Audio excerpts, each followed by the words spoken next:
You're about to listen to TADPOG. Tyler and Dave play old games. It's a comedy video game podcast. We would like to stress that the hosts are not experts and are really just very crass commentators. Seriously, this is an explicit podcast that happens to talk about video games sometimes. So please enjoy this pretty okay podcast with Tyler and Dave.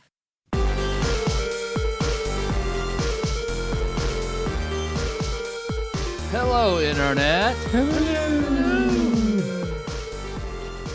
And welcome to another TADPOG podcast. I had something about the voices in this game and the clapping, but it has since fled my brain. Now I'm just thinking about Vanna White. All the clapping is accurate. Yeah. There's a lot of clapping in Wheel of Fortune, like non-stop clapping. And they do it at like 2 frames, Right, like they do in the right. Super Nintendo game, where it's like, guys, you could have like, just give me like, I don't know, at least one more frame. just something to make it look like it. You know, there's a little motion there. Mm-hmm. I mean, as you've probably seen from the title of the show, this week we're talking about Wheel of Fortune. Yay!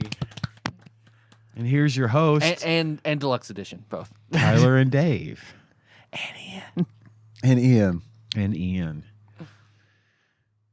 I know a lot about Wheel of Fortune. It takes 2 of Hell us yeah. to turn the letters on this show. It does. Yeah, it does. Well, before we get to all the wheelie goodness, what you guys been up to? Oh, nothing. Just hanging out. I had gotten caught up on pretty much everything. I mentioned My Hero Academia. I got caught up on that. I watched all of the available episodes of Solo Leveling. Back on Spy Family, which is really good. It's a great show. Like, I'm in season 2. And I'm not going to spoil anything, but there's this whole story arc, like 3-episode arc that takes place on a cruise ship. Yeah. That is like my favorite part of that show It's so great. far. There's this really great fight scene that reminds me of, did you ever see that Audio Slave video for, I can't remember the name of the song. Cochise. No. Okay. Well, there's a song called Cochise, and their video is they get on this like lift, right? And it takes them, the whole band gets on this lift and takes them up to the top of this like Like an industrial an lift? industrial lift, takes them to the top of this like sort of tower frame that was built. And the song starts off and fireworks start going off behind them. The song is like 3 or 4 full minutes long, and this massive fireworks show is just going on behind them the entire time. And it's real. Like, they didn't like CG the fireworks. Right. They really had a full-blown 4-minute long it was like any fireworks displays finale you've ever seen for 4 minutes. And it's a really, really great video. And that there's a fight scene in this that reminds me of that video. And I really, really liked that episode. Yeah, it's great. Arc. Yeah, It it's was fantastic. Really, really good. And I'm glad you're watching that. yeah, I had already, I had gotten up to a point where I was caught up, and then I stopped watching, and so now I've got to get caught up again. But We're not caught up, but we watched like the beginning part of it. okay, well, season 2 is has been really good.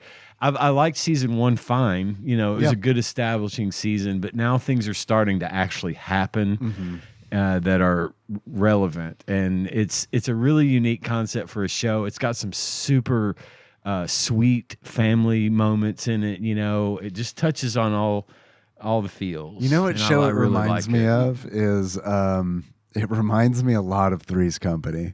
Yeah, it really does, because the gist of it is pretext of, being like, the, that like- Lloyd, the dad, is a spy, and the wife is an assassin, and Anya, the little girl, is a telepath, and none of them know any of this about each other. It's kind of like a Mr. and Mrs. Smith, but they all live together, and they get into all these kooky little moments where the how are they going to get out of this debacle kind of thing. Yeah, man. It's a good mix, I feel like, of It action is. and comedy. And like a lot of the comedy is very much like a mistaken, like not identity, Yeah, but I know what you mean. Yeah, and then Anya is so fucking funny, the way that character delivers her lines and stuff. So I've really been enjoying the peanut bomb, which I think happens on the cruise ship, is something that Henry still mentions. I don't remember. I don't think I've seen that yet. I think it's in. Oh well, Maybe it's not on the cruise ship because I just Maybe watched it's that not. and I don't remember it. But I'll keep an eye out for the peanut. Sorry. bomb. No, that's okay. Not a spoiler. But yeah, I've been enjoying that a lot, and I'm actually sort of reading along in the manga as well. Just on the Shonen app. Yeah, in the Shonen app. So that's that. I found out that I do not have lung cancer. Yes. Hey, Which that's is nice. good. That is good. I had to have a CT screening for lung cancer just because of my age. It's a thing that they do kind of like with colonoscopies. So 2025 has been the year of finding out that I don't have colon or lung cancer. Or lung cancer. So That's that's good. Hell yeah. That's good news. So, but really what's been going on, the most prominent sort of thing for me is last week, shortly after I got home from recording TADPOG, got home, got in the shower, took a shower, got out, walked into the living room, and it was really warm in there. Your AC And out? my AC had gone out, and we didn't know why, and I was fucking with trying to at least turn on the exhaust fan so it would pump the heat out of the house. Because I mean, it's much like the rest of the country. Paducah, Kentucky has been fucking unbearably hot the last couple of weeks, and we're about to come hopefully out of it later this week. But hopefully by the time this show is published, we're moving towards cooler temperatures. But it's been unholy, and my house had already heated up like 5 or 6 degrees in, the few minutes since I had noticed it.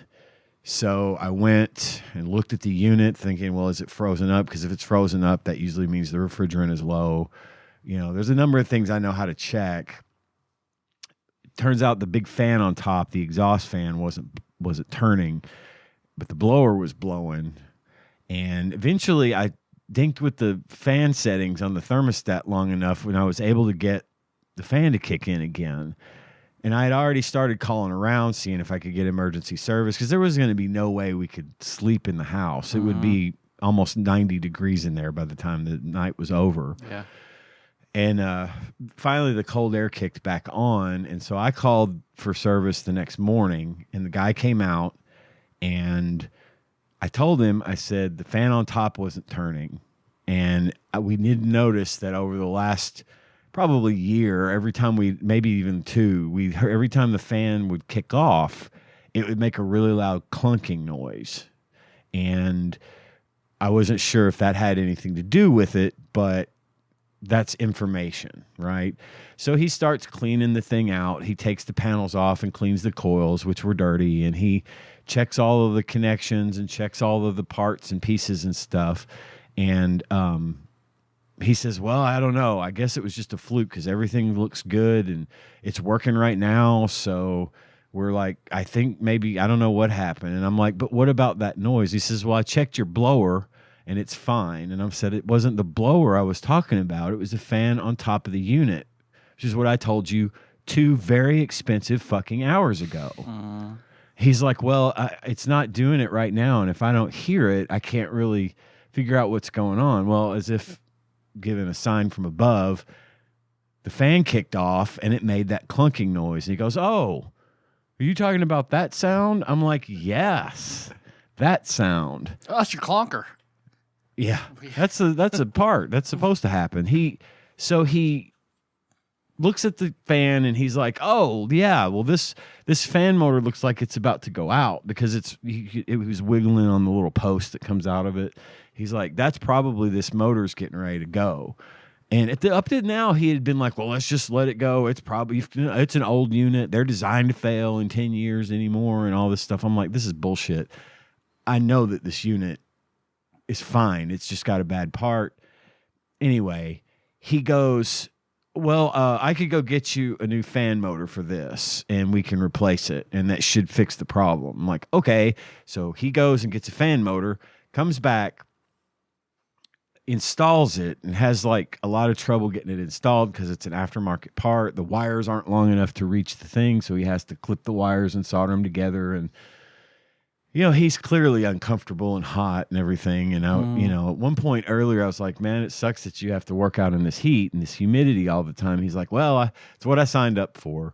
Yeah, he wasn't super fucking understanding about the hot humidity and the horse flies and everything else going on by the time he got to this point. And I could tell he was in a hurry trying to get done.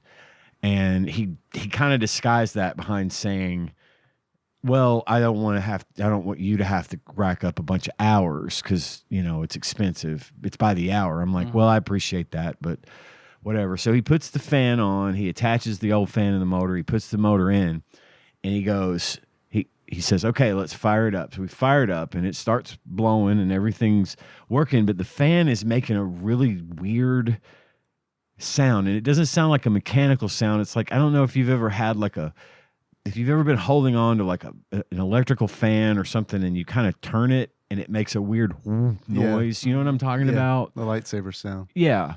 It's kind of making that noise, like it's at an odd angle. Or maybe is it like flexing or something? I don't know. I don't think it was flexing, but it just didn't sound right. And it's pretty loud.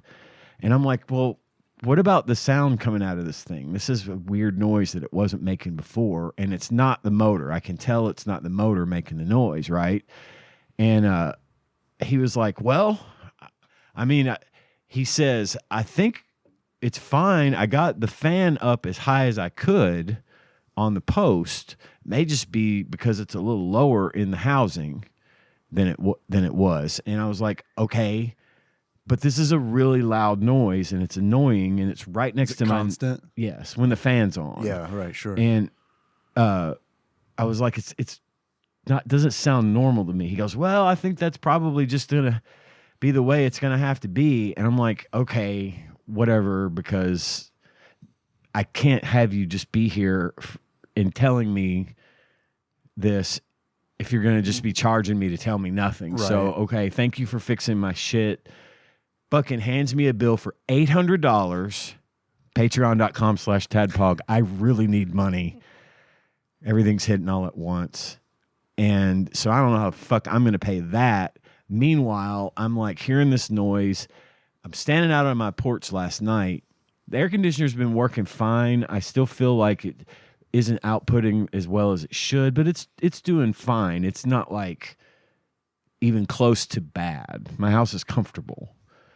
But I can even hear that noise from inside the house, and I'm thinking, God, these people that if I'm in like the room next to it, I can hear it. And normally I could hear it, but not like that, and little things like that irritate the shit out of me.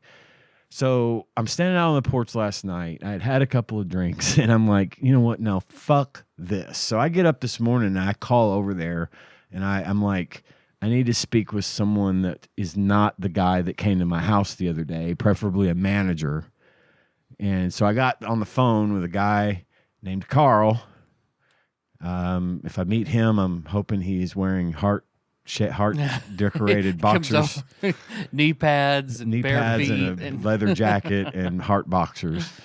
I explained this to Carl, and I'm like, look, man, I was going to let this go and just learn to live with it, but I'm not okay with you hitting me with an $815 repair bill, and I don't feel like it's been properly repaired.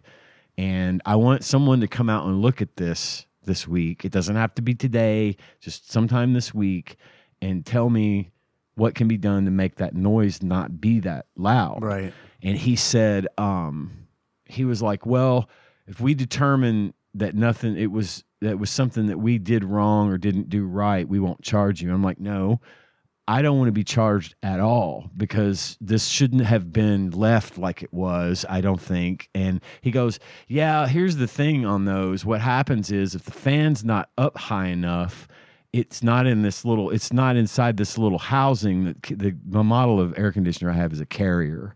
And he says if the fan's not inside that area, it can make that noise. And it kind of makes sense that it might not be, considering that the repairman had to like solder wires together. Right. You know? Or maybe the fan motor that he put in was too deep and the fan's sitting down.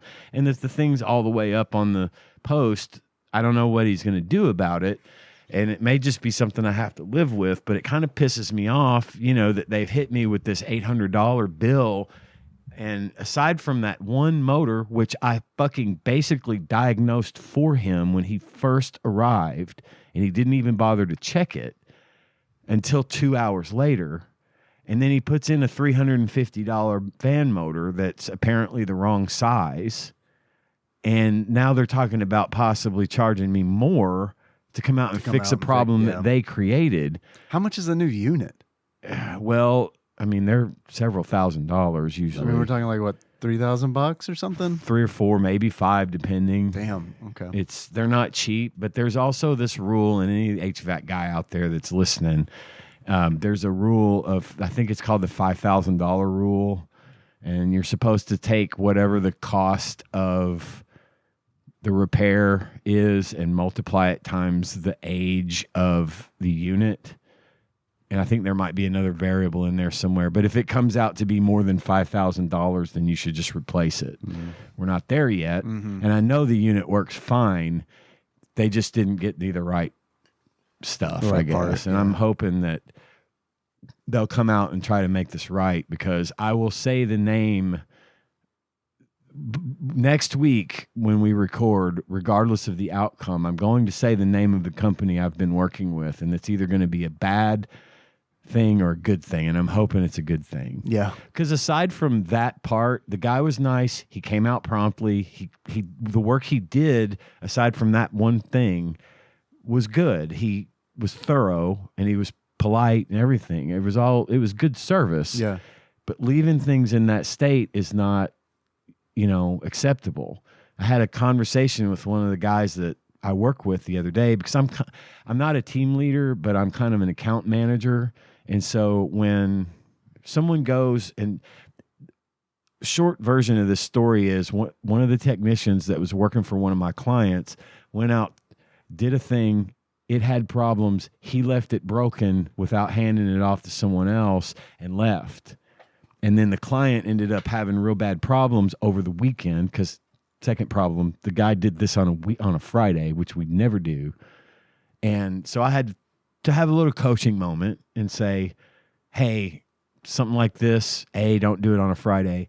B, don't leave it in a broken state without having someone else come in to take over, even if it's 5 o'clock. Maybe you got to go. Maybe you've got an emergency. I don't know. But call the other guy, the on-call guy, to come pick up the ball and run with it, right? Off. Yeah. And I'm a big fan of not leaving things in a worse.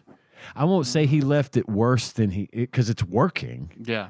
But it's worse than it was when it was working before. Right. Know, Exactly. right? I mean, not. And, air conditioners aren't quiet anyway. Right. Central air units are not quiet. It like, but to be able to hear inside? it from the other side of my property, I'm out cleaning up my yard and I can hear the thing running. Yeah. And again, it doesn't sound broken. It sounds like something's just off kilter or not in the right spot. And the fact that the guy that I talked to at the air conditioner place today knew exactly what was wrong. He said, if it's not right in this particular model, it will make that sound. And I'm like, well, why didn't that guy know that? It might have been a case of like, it may have been the only part that they had. That's what I mean? Absolutely possible. But I feel like in that case, it's like, I feel like they should be like, yo, we only have this part and we know it's hot as fuck. Can we install this until we can get you the right part? Absolutely. Yeah. That's absolutely. See, you're good at customer service. You know what you're doing there. Well, I just, that's just basic. Yeah, I don't feel like I'm gifted or anything. No, I do. I just feel like, my that's point like, is what occurs to you. In my experience, common sense is gifted at this point. Right. What occurred to you immediately should have occurred to him as well. Hey, I'm going to hook you up, get you going for now. we'll be back with the right thing. I'm hoping they show up with the right part, later this week. Maybe he's already going to maybe the manager's going to get ahead of that problem and get that part in. And because it wasn't a factory replacement part, it was an aftermarket thing. And again, it's and that they may be limited because who knows what they can get. Right. I know my mom ran into that with her dishwasher, where it's like, you just can't get that part from the manufacturer anymore. They don't make it. So hopefully there is a better option. I mean, it also makes it tougher, I feel like, because you are a troubleshooter, and it's frustrating when you tell somebody a symptom and then they don't investigate that symptom. Yeah, it's like, homie, I'm giving you the fucking ticket to solve this problem. And I know. See, that's the problem. I am not. You know how you see the trope of the dad standing there with the plumber watching him to make sure what he's doing and making suggestions he shouldn't make. Yeah, my dad used to tell me, whenever someone comes to the house to fix something, watch him so you can do it yourself next time. That's exactly what I did. I already know. I'm fascinated by machines. Yeah. Machines fascinate me, and I've seen several videos come across my feed of air conditioner hacks and air conditioner repair. And did you think about trying to fix it yourself? Well, no, because I was in kind of panic mode. Yeah, I was like, AC is not something I would fuck with. And if in this case, had I been able to connect that symptom with the problem, I could have easily replaced that fan motor myself. Yeah. But I also didn't want to run the risk that we were going to lose it again and I wouldn't be able to get it to come back on, and then I can't get the guy to come out. Yeah, if you order a part and it's not the right part, all of a sudden you're maybe in a situation where you're like selling a fucking fan motor on eBay. You know what I mean? To like recoup. And I talked to the guy, and I was out there with him because it was early in the morning. It hadn't gotten hot yet. Not really. And I was talking to him and watching what he was doing just to learn how to open it up and how to clean this. And he was giving me pointers. He's like, hey, take this panel off. You can wash your coils off with just water right here. You can take this off and wash your compressor and all the stuff in here. I'm just going to spray it down, and just keep that part clean and keep the drain clean and everything will be fine. All that stuff. And I was just like, I wasn't trying to be like annoying, but I was asking questions. What does that do exactly? What's this for? But I think he got the impression that I was trying to armchair quarterback him on this problem, and it's like that was what bothered me the most, is that, man, I pointed out to you what the issue was. I literally pointed at the thing that was making the noise. Like, it's not like I misused terminology. Right. I said, this fan right here is what's making the noise. It was the second or third words out of my mouth. And I got no investigation to that. He just went through a cleaning routine that I'm glad he did, but I could have done that. Right. I didn't need him to spend 2 hours doing that. I needed him to spend an hour fixing this, right? So anyway, I'm going to fucking hold on to this invoice until I'm happy with the work. Yeah. And hopefully maybe I can talk him into coming down. Matt Bell. There you go. Yeah. Hopefully I can talk him into coming down a little, because once it's fixed, I'm actually going to talk to the manager again and tell him, I didn't mention it today. And I was like, I told him what I thought the problem was, and he sort of glossed over it. And, it just frustrated me. It makes me wonder if they've got, if like all that cleaning stuff is like procedure for them. You know what I mean? Yeah, it's maintenance. Get in there and clean that motherfucker. Probably. And now that I know how to do that, I'm going to do it myself from now on. They'd probably do it anyway, though. Probably. But I really...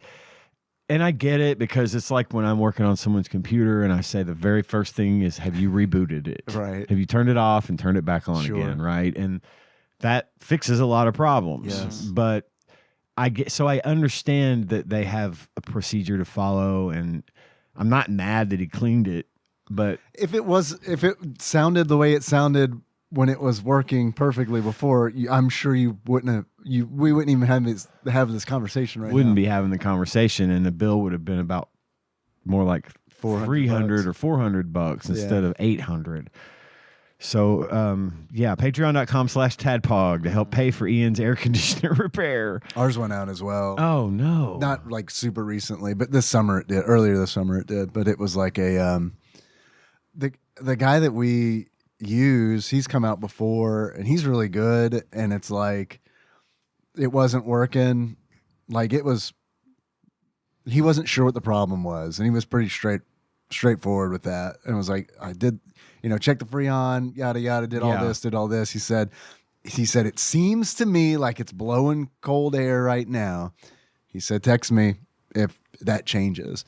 And then by the time I got home, because he did it while I was at work, by the time I got home and felt it, I was like, that's like cool. Right. Mm-hmm. And I know that feeling. But it's not cold. It's not like right, And I was like, oh, give it like an hour to maybe like catch up, because I just got home and fucked with the thermostat and shit, And then after that hour, he had actually texted us before we got in touch with him, and he's like, how's it doing? And it's like, I don't know, dude. Not great. And he's like, I'll come out tomorrow. And he came out, and I can't remember what the problem was. I don't take my dad's advice.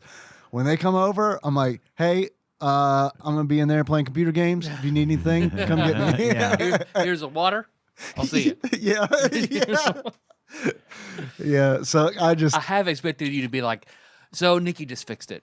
She fixes a lot of stuff. Shit. We had a dryer that she fixed for like a decade. She would order parts, and it amazed me, but she's like, the dryer's real easy. She's like, it's got like 4 parts to it. Yeah. So it's like, is it circle wire and hot parts? Right. Yeah. Which, it is actually pretty easy.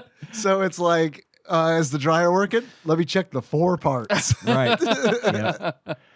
Flipping their books. That's not even the 4 parts. Right. And I remember when the washer wasn't working, I was like, you can fix that, right? She's like, that's a lot more parts. Yeah. That's a non-starter. The dryer, simple. Washer, the opposite of simple. Yeah. Way too many moving parts there. And I'm that way too. I can generally fix most things. If there's a problem on my car, I can fix it. If can't. There's a lot of things that I can fix on my own. I understand you like wanting to watch to learn. Yeah. Like I totally get that. It's just I don't like I'm not interested in it at all. Like I've like looked up stuff to do I know how to change my spark plugs. Sure. I know how to do that. I know how to check my oil. I know how to change my oil if I ever want to fucking like do that, which I never fucking want to do that. I know. But it's like beyond I just never that. know what to do with it comfortably. Like, right, I know. It's like, what do I do? I can't pour it anywhere. Right. Take it to an auto parts store. They'll dispose of it for you. Yeah. But I don't know. I go on YouTube sometimes when I have like a car problem, and I'm like, I could probably take care of this. And I'm like, fucking like 5 minutes into the video, and it's like, nah, I don't think so. Yeah. No, I'm not going to do this. I'm just going to live with this problem because I'm not going to pay $1,000 to have it fixed. To just fucking deal with it. I don't know. I can DIY a lot of things. I admire that, and that's great. I like the machine. I learned how air conditioner actually works, and it fascinates me. But I'm not going to be an air conditioner repairman, a rogue air conditioner repairman. That's a Brazil joke, if anyone knows. An air conditioner Ronin. Yeah. Lordless HVAC repair. There's the name for your company. There you go. Have you ever seen Brazil? Man, it's been on my list for a very, very long time. I love Terry Gilliam. I haven't seen it. It's like this future dystopia type of movie, and everything has to be licensed by the government. Everything you do, literally everything you do, you have to have a permit or a license or something issued by the government that you have to pay for. Robert De Niro plays a rogue air conditioner repairman, and he goes around and fixes people's air conditioners without permits.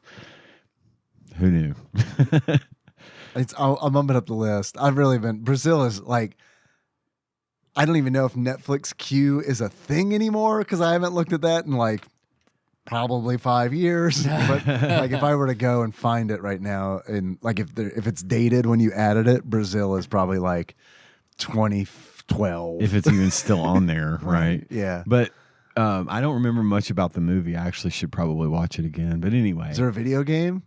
Of Brazil? Yeah. I doubt it. I don't know. We could do like a FIFA game or something. They're good at Brazil's good at soccer, right? Yeah. But that was my fucking unfortunate shit this week, and everything's piling up. You know how it is. They're just trying to price us out of existence these days. So doing the best I can to struggle through it and stay positive. Football preseason started this past week, which is nice. I love football. So that's going on. And Overwatch Season 18 starts next week. And there's a new hero and all kinds of changes and stuff to fix some of the stuff they put in last season. I saw y'all talking about that pretty hero on Discord. Yeah. I had a lot to say about that. Yeah. It was mentioned that, the Overwatch team is kind of gravitating towards more like good-looking heroes as of course opposed they to are. Look at Marvel Rivals. Look at every character's ass in Marvel Rivals. Exactly. And they're like, wait, when's the last time anyone made Overwatch porn? Oh, fuck. Oh, fuck. Oh, fuck. Yeah. You know? Yeah. They're like, stop making hamsters. Fucking stop making hamsters and balls. We got to make fucking pretty people. Their one-offs are very unique in Overwatch. The hamster and Ramatra, the big Omnic, and Zenyatta, the little Omnic. All those things are really cool and interesting. But at the end of the day, they're not going to sell skins if they don't have some sexy people to put those skins on. And Some skins. All the Fiexins. Wu Yang is the name of the new character, and he's a very good-looking man. Yeah. And they're going to probably skin him every season now with something. But I get it. I know why they're doing it, and there's not going to be. It would be neat if they would, occasionally come out with a different-looking character that's like a type of alien or something. The closest they've gotten was Juno, who was born in a Martian colony. But she's Vietnamese and it's super hot. Right. It's just, and she wears this crazy costume. But when they put out, she is weird, guys. Yeah, she's a Martian. So yeah, they're not doing that. And I mentioned in there that they try to hide that fact that they're doing this for that reason behind the character's backstory or their sexual alignment. Neutral good. Tracer gay. Ooh, everybody, Tracer's gay, right? And Soldier 76, hey, guess what? He's gay. And this guy's non-binary, or this person is non-binary, and they do that, and it's like, well, okay, that's fine. It's great that you're being diverse and representing everyone, right? And I mentioned in the post too on bit.ly/TADPOG Discord. I mentioned on that post too that I think they get it, they nail it when they try to represent different cultures around the world. The people that are from different parts of the world, they do go real heavy on that type of diversity and introducing people. All the maps take place in different parts of the world, and the diversity in that respect is awesome. But that feels like it's been baked in since day one. It has. It really, really has. And they've not lost that. And even with these, super good looking characters that they're falling back on, they have a rich history and they represent their culture in a unique way that adds to it. So, I can live with it. What's wrong with Juno having a nice big booty? You know what I mean? Nothing. It's absolutely okay. I saw that me. movie. I thought her ass was okay. Different Juno. Way different Juno. But anyway. Yeah, I don't know. The thing with obviously I don't have a problem with different sexual orientations being represented either. Right. But what always gets me is when it's like a corporation doing it. They are virtue signaling hard. Right. And you mentioned that in your Discord post, which reminded me of when all of a sudden, look, I'm not the biggest fucking comic book reader in the world, but I know that Iceman was gay. I don't know. But when I heard that, I was like, huh. he's like been around for a long time. Right. Has this like ever come up? You know what I mean? Right. Like to me, it would make sense if it was like in this fucking 70s. You're like, is Iceman like checking that dude's junk out? You know what I mean? Like just like subtle shit here and there, Right. and then like finally it's like, yeah. Well, his face was all white back then. You couldn't tell. It was matte white, so you had no idea. Is that cum on your face or it's just ice? Oh yeah, it's It didn't start out as ice. Is that yeah. Juggernaut? It's a Tadpog callback.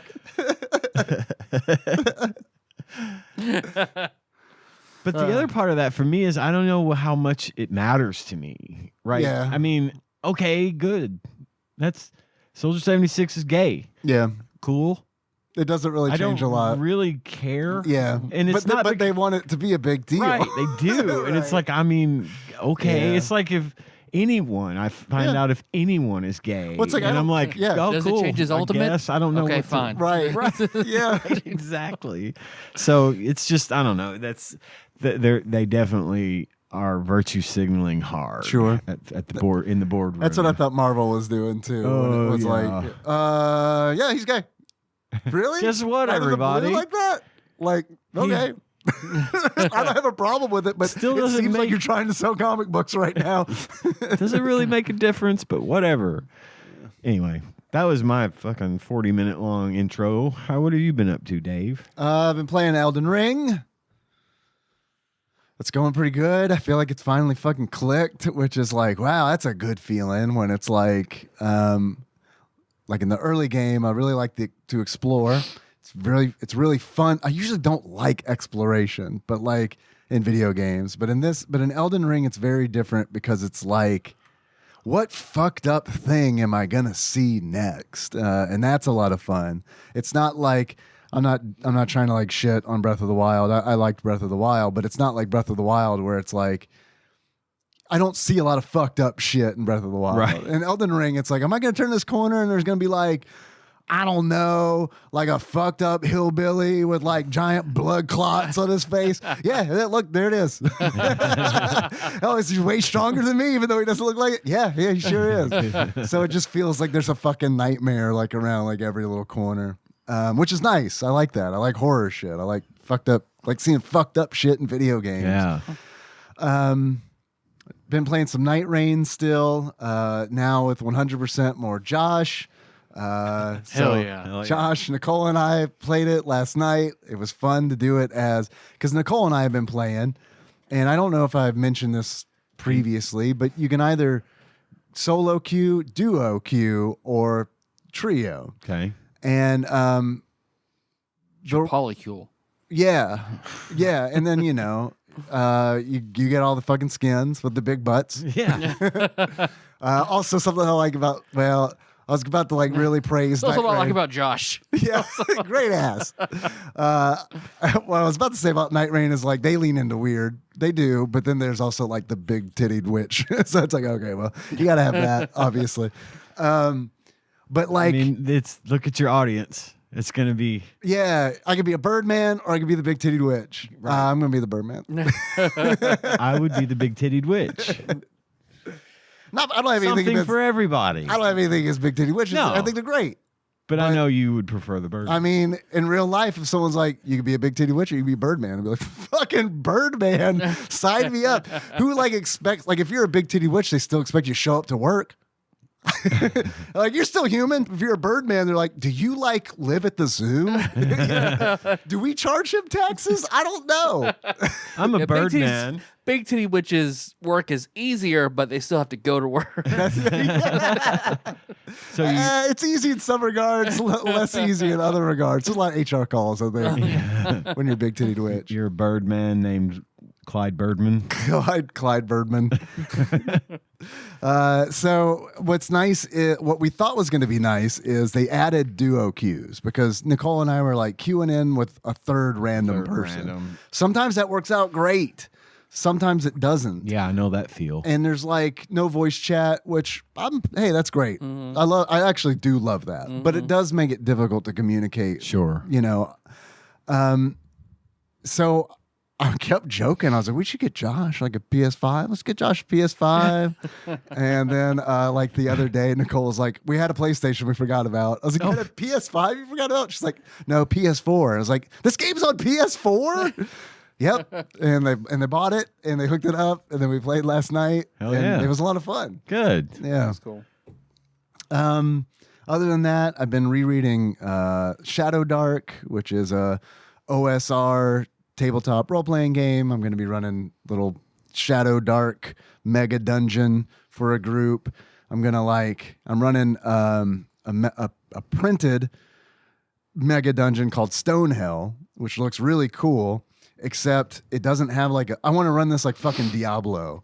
So I'm ripping a town from a different mega dungeon and I'm slapping it into Stonehell, and it's like, this is where you go when you are about to fucking die in the dungeon. You need to sell shit, and it's cool. Awesome. Sounds cool. It's cool. Yeah. Cool. Stonehell is pretty neat, but like Shadow Dark's really cool because it's like it takes a lot of like the OSR D&D stuff and then like some of the great stuff about 5e and kind of like finds like a nice middle ground. I really like how spell casting is handled in Shadow Dark. It's like if you want to cast a spell, you make a spell casting check. If you pass it, cool. Like say I want to cast Burning Hands. In D&D, you've got spell slots, and they work like fucking like bullets in a revolver. You know, boom! I fired my fucking Burning Hands. I got another Burning Hands in the chamber. Boom! In Shadow Dark, it's like these are the spells that you know. You want to cast Burning Hands, make a spell casting check. Did you pass it? Great. You cast it. Did you fail it? All right. The spell doesn't go off, and now you cannot cast that spell again until you rest. So it's a situation where it's like, you can cast 16 fireballs in a row. You know what I mean? It really kind of randomizes like how that works. Does the difficulty go up the more times you do it, or is it static? The difficulty is determined by the spell tier, which is a spell level. So if it's a first level spell, the DC is 11. You got to make a DC 11 check. As long as you can make a DC 11 check, you can cast that fucking spell all day long. But when you fail it for the first time, it's like, okay, it'll come back tomorrow. It's in cooldown. But it's on cooldown right now. Yeah. So I think that's really neat. I hadn't seen that system really anywhere else. I'm still on the Mothership recommended media train. That's a challenge. I'm challenging myself to consume every piece of media that's on that list. So I read a book that I loved called Roadside Picnic. It fucking rules. I loved it. It was written in 1972 in the former Soviet Union. And it's written by two brothers. I might be mispronouncing their names. Sorry if I am. Arkady and Boris Strugatsky. And it's a story about this. So there were alien visitations. The aliens didn't stick around. They showed up. They got the fuck out. No one knows why. But wherever they visited, the fucking land, like the earth changed. And they left these artifacts behind. And no one knows like what the fuck they do, you know, what they're meant for. And they're in where the story takes place, the government has cordoned it off and said, this is just for scientific research. No one else is allowed in. And the story follows a guy who's a lab assistant for the government-run research, but he like moonlights by essentially delving into he's a stalker. He delves into the zone and tries to find artifacts, and then he sells them. And there's this whole like black market. It's like I like it because it's narratively, it's plot driven, but there's good character stuff in it too. But it's plot driven, and it's one of those things where it's like, it's so interesting that it was written in the Soviet Union, because it's like, it really is. I'm talking about capitalism, because it's like, you got this guy who's like, he goes through so much suffering to like get like $500 for this fucking like little ring that no one knows what it does. Right. So I thought that was really interesting, and it's fucking like pretty grim dark too, where it's like, and it's kind of got that quality to it where it's like because I didn't read it, I listened to it, but I would listen to something and I'd be like, wait, what? And I'd have to like go back and be like, that's what I thought he said. And it's like, what? That's literally, It's like, is this a translation thing? And it's like, I don't want to say too much about it because I don't want to spoil anything if someone wants to read it. But like, there are things in it where it really, like, I really was like, holy shit. Wow. They went there. So yeah, it's really good. I recommend it. There is a movie that is loosely based on the novel called Stalker. And so I watched it. It's a 1979 film that was made in the Soviet Union. It was directed by Andrei Tarkovsky. And I had never heard, I'm not cultured enough to like have heard that name before. So I did not know what to expect going into it. I was hoping it was going to be like a pretty like faithful adaptation of the book that I really liked. It was not. It was like experimental film, which is cool, but like I was fucking bored to tears. I was bored to tears. I know how that can happen. I thought of you. It's a 2001: A Space Odyssey because you mentioned that like a few episodes back. But like, I was just like, holy shit, it's like 3 hours long. Oh God, even better. And there's like cool shit in it. Yeah. But it's like, I got done with it and I was like, I gotta like look up on the internet what I was supposed to fucking take from this movie. And That's did. how I felt after watching the last 10 seasons of filler in Naruto. There's some cool shit in there. But The juice is maybe not worth the squeeze. maybe I should look on the internet what I should have gotten. I will say that like the shit that I saw in it stuck with me because like there's some really like cool imagery in it, but there's also stuff where it's like they just deliver lines of poetry for like 5 minutes and it's like I liked all the cool shit in the book. Tell me why they left Tom Bombadil out of the movies without telling me why they left Tom Bombadil out of the Lord of the Rings Yeah, movies. the when I actually read it, I was like, oh man, why is this not in the fucking movie? I don't know, dude. I couldn't deal with it. When he's talking, that's what the first place I went when you were talking about Tom Bombadil with the songs and stuff. Reading off poetry, and when I tried to read Lord of the Rings, I'm like, I get to the Tom Bombadil part, and I'm like, fuck. Turn, Pass, turn, skip. Fuck, turn. It's just pages of this shit. Yeah. I don't know. I don't know. Stalker was one of those where it's like, this is gonna sound fucked up. As bored as I was watching it, I feel like I need to watch that fucking movie again, with like a different headspace. Because I totally came into it being like, "Fuck yeah, Roadside Picnic, the movie. Let's go. Let's fucking go. I want to see all the fucked up shit I read about." And then it's like, three guys are lost in the woods for 3 hours. Sweet. So I don't know. It's also like, I don't know if you guys know the Stalker video game series. No. Like Roadside Picnic is like the seed for that. But like they kind of like took the Chernobyl route with the video games as opposed to it being like alien shit. Okay. So I'm on board for the alien shit.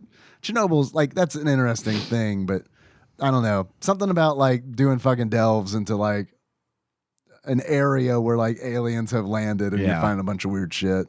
I don't know. I like that better. Also, part of the Mothership recommended media challenge. I read the first volume of a manga called Blame, BLAME ! By Tsutomu Nihei. And it's from 1997. It was interesting to see this manga writer and artist get better at drawing people because they Like were not good at first. Nice. It's like I looked into it because I was like, what's this person's background? They were like an architectural student.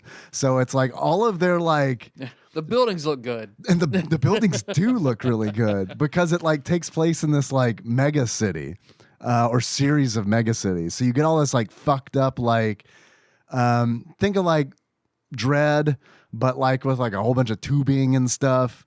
Very detailed, very grotesque.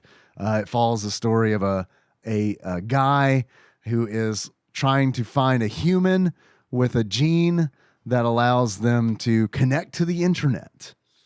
And he's got a graviton beam gun that everybody is afraid of. And then he runs into some scions who can deflect it. And I don't know how this man has blow himself up with as many destructions as he causes. It's pretty cool. I'll probably there's 6 volumes. I'll at least check out the next volume. All right. Yeah. And that's it. That's all. That's it for me. It's good shit, though. Speaking of literature, Books A Million prominently displaying the Dungeon Crawler Carl books out front. I mean, Yes. they're right up by the front door. They're really popular. They Like, really are. what is it, like number 12 or something on Audible? Like, not just in the genre, but just like overall. Overall, yeah, it's crazy. I was gonna buy some copies of that printing, to start building up, just to have them on the shelf. In addition to that first edition we got, the signed one. Yeah.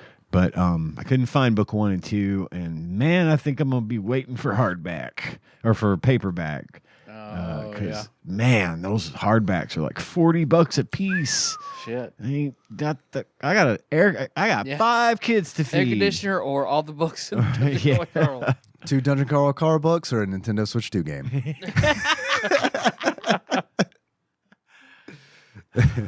That air conditioner costs you 10 10 Switch 2 Nintendo games. Switch 2 games. Holy shit. Wow.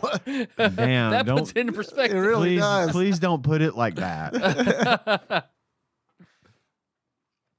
Tyler, what you been up to, bud? Let's see. So after we watched Rambo 2 for free on the internet, when I came back on my computer after we recorded, hey, Rambo 3 is free on the internet.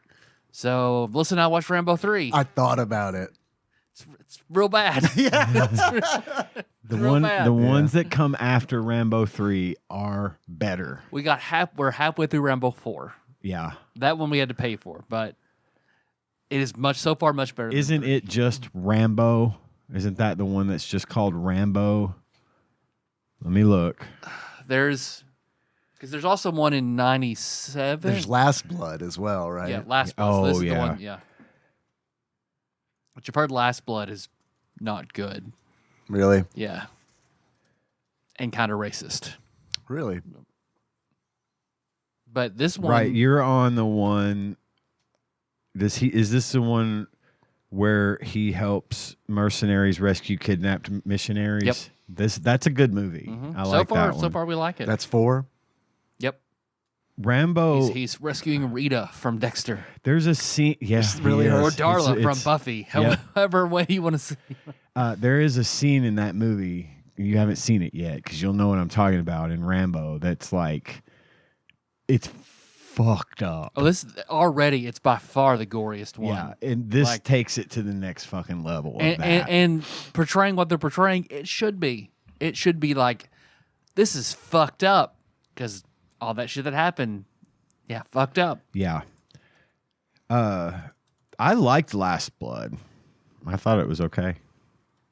But we watched those two. I finished book 5 of Primal Hunter, started book 6. But I'll probably keep going Primal Hunter until the next Dresden Files book comes out, which is, I think, November or December. So Hey, you know what? I'm gonna pick back up on the Dresden Files. Hell yeah, I forgot that I've gotten through several, but I ran out of credits and couldn't keep buying them. I have alternate means. there. Thanks to one of our listeners helping me figure that out. So I might get back into Dresden Files. Oh, yeah, so I'm dude. about done Dungeon Because Crawl really, it's Carl good. again. They're pretty good until book 4. Then after book 4, they're fucking Does it great. kick off? Yeah. Okay, cool. Definitely gonna do that. Let's see. I saw an interesting TikTok that was talking about 3 super obscure D&D races that no one plays. Miller's played 2 of them. Mongrel folk. Mongrel folk and Goliath? Neanderthals. Oh, Neanderthals. Yeah. What's the third one? Shades, which I've never seen anybody play Shade. The editions we played Shade was like a +3 ECL. So No no Davadi? one wanted to touch it. Davadi or Tibbets. Yeah, Tibbets. Tibbets probably.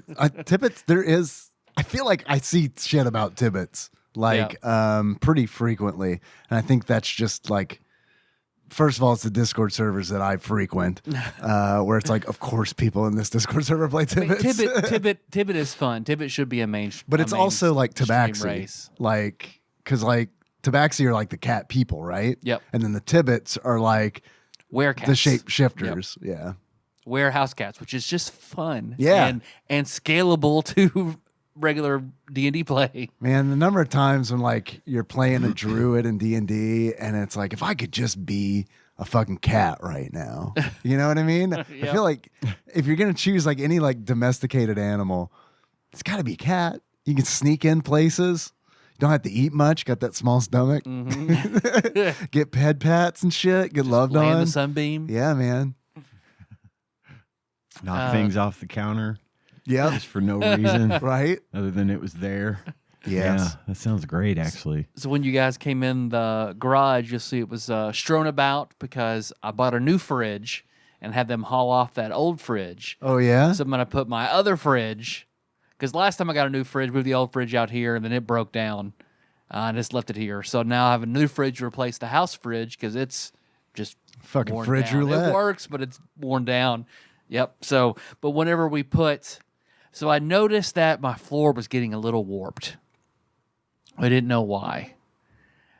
Water's got to be getting in somewhere. Yeah. So my dad came over and crawled into the house to check it out, and he was like, "Yeah, it's real bad under there. It's real bad under there." Is that why you've got a fan blowing under your house right now? Yep. Okay. Because when I open my bedroom door, it just stops halfway. Yeah. It's like, oh, okay, there's a, Well, you had that big bad bump right leak in there. that bathroom, Yeah. right? Yeah. I remember that. Yep. Well, that sucked.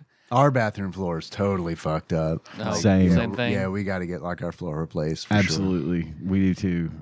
I'm afraid to sit on my toilet. Honestly. You've been talking about that for a while, Yeah. and mine's been bad too for a long time too. Like I tell Henry, like, when you get out of the tub, do not step there. Do not step there. Yeah. Yeah. Step there. We have a mat that has like a Shiba Inu face. It's like you step right on his face. Don't step on the clouds. Don't step on the tree. Right on the Shiba Inu's face. It's the only safe spot. Otherwise, you're going under the house. So yeah, Dad crawled there, looked, but he couldn't find any leaks. Had no idea what was going on. He checked like the chimney because sometimes trying to seal to brick. Yeah. But couldn't find it there. We looked at all sorts of places, couldn't find that. He was like, I don't know, maybe just a lot of water. Just it's so hot. Maybe the condensation is making your floor joists swell. Sure. I don't know. So when we bought the new fridge, went to hook it up, turn off the water line. Then we found, that's where it is. It's a leak in Way the under there line? behind like the paneling and shit. Yeah, so the leak under shit. there and crawled. So hopefully homeowners insurance will, because Dad pulled up some of my flooring and it's like, oh fuck.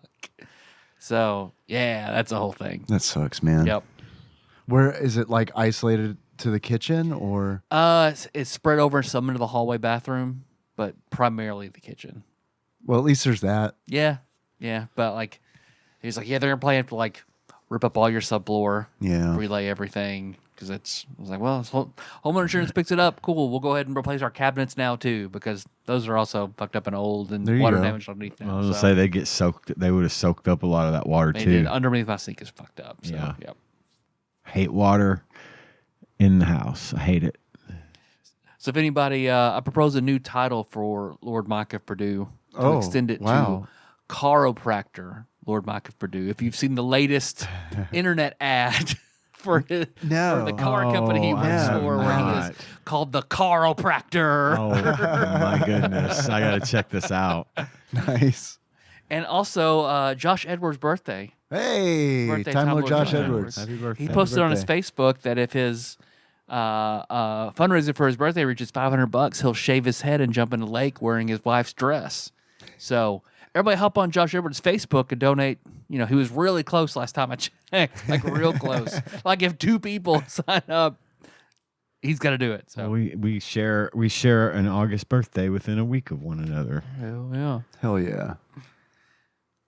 That's about it. Okay. That's about it. Yep.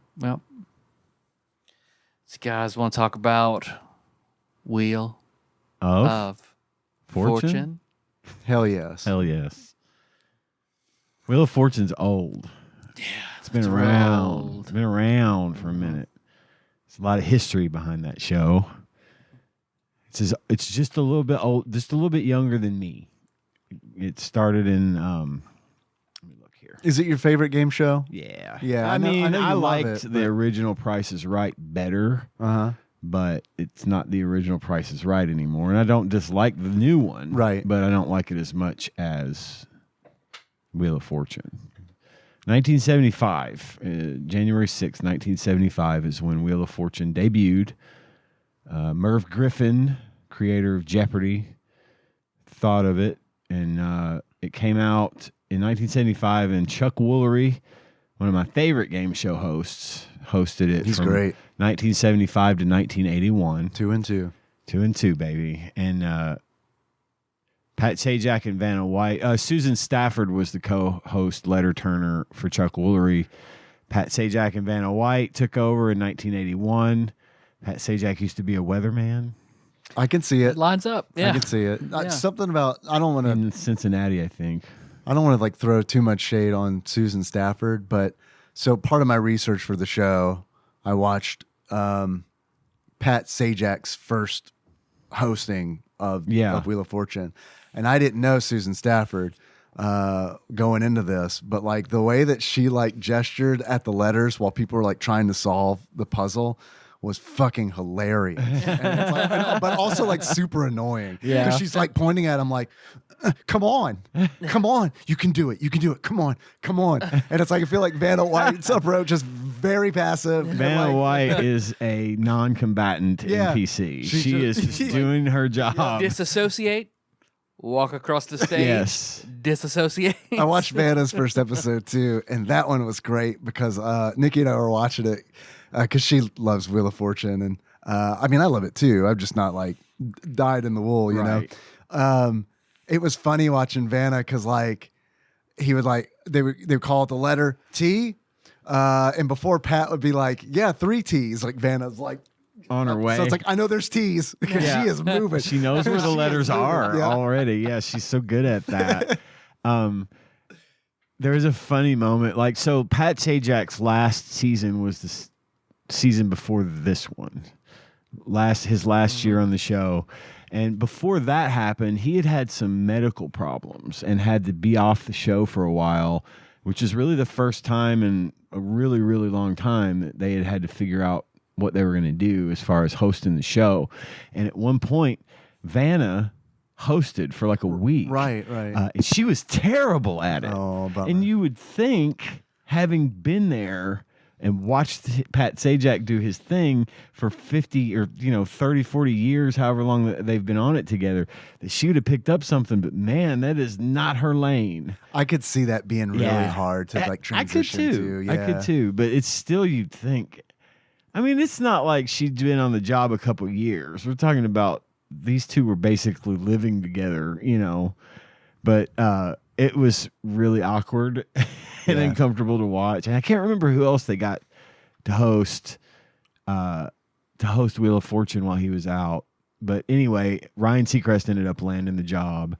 And after a couple of rough weeks, he's gotten a lot better. He's a very entertaining host of the show. Really? I think they made a good choice bringing him in. Okay. He's good at it. I haven't seen it since he's hosted. Now that you say Pat Sajak was a weatherman, he does look like if someone took Cal Sisto and squished him Just a little bit. Just a little bit. Okay. Just made his face like a little smaller. Yeah. Head the same size. Just rolled it into a circle. Right. So when Pat and Vanna took over, they became one of the longest running host and hostess duos in TV history. A nighttime syndicated version began in 1983 because it used to be a daytime show. Right. It was on at the same, like in the game show run in the morning. Yeah. And the nighttime syndicated version started in 1983, and that's the one that's still on today, obviously. 6:30 p.m. on WPSD, News Channel 6. Or check your local listings. Because it's weird, like Wheel of Fortune comes on other, like CBS in some cities, like on the CBS affiliate. It's not always on NBC. And it's weird when I'm in another city and Wheel of Fortune is on, right before some CBS show starts. I don't know. It's strange. It's always been 6:30 on NBC for me. So everybody knows the rules. You spin the wheel, you get a wedge. If it's a dollar value, you get to pick a consonant. If it's up there, you get that dollar value times however many consonants are on the board. If you want a vowel, you got to pay for it. $250. Used to be less. I remember when they raised the price of vowels. Fucking inflation. Fucking vowels going through the goddamn roof. Fucking vowel tariffs.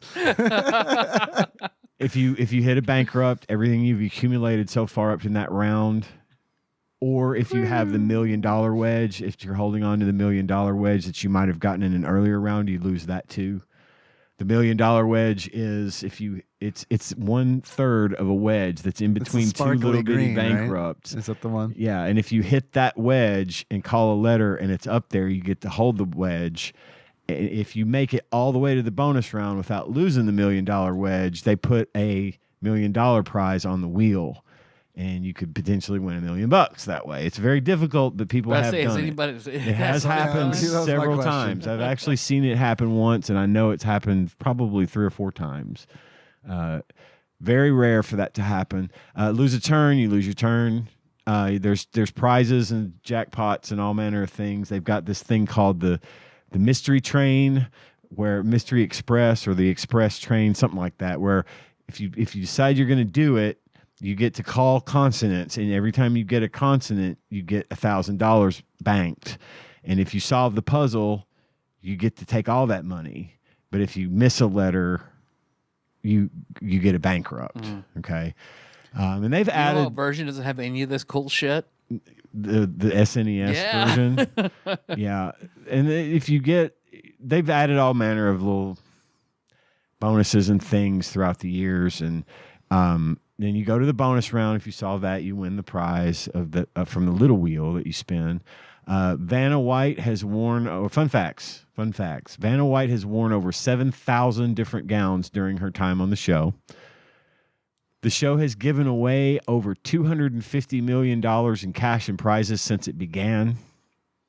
The wheel itself weighs 2,400 pounds. I like that fact. Yeah. That's great. That's fucking heavy as shit. That's heavy as shit. It feels like there's got to be at least one wheel injury, right? Yeah, probably. But they're not going to show. Probably not, maybe not a contestant, but like maybe someone on set.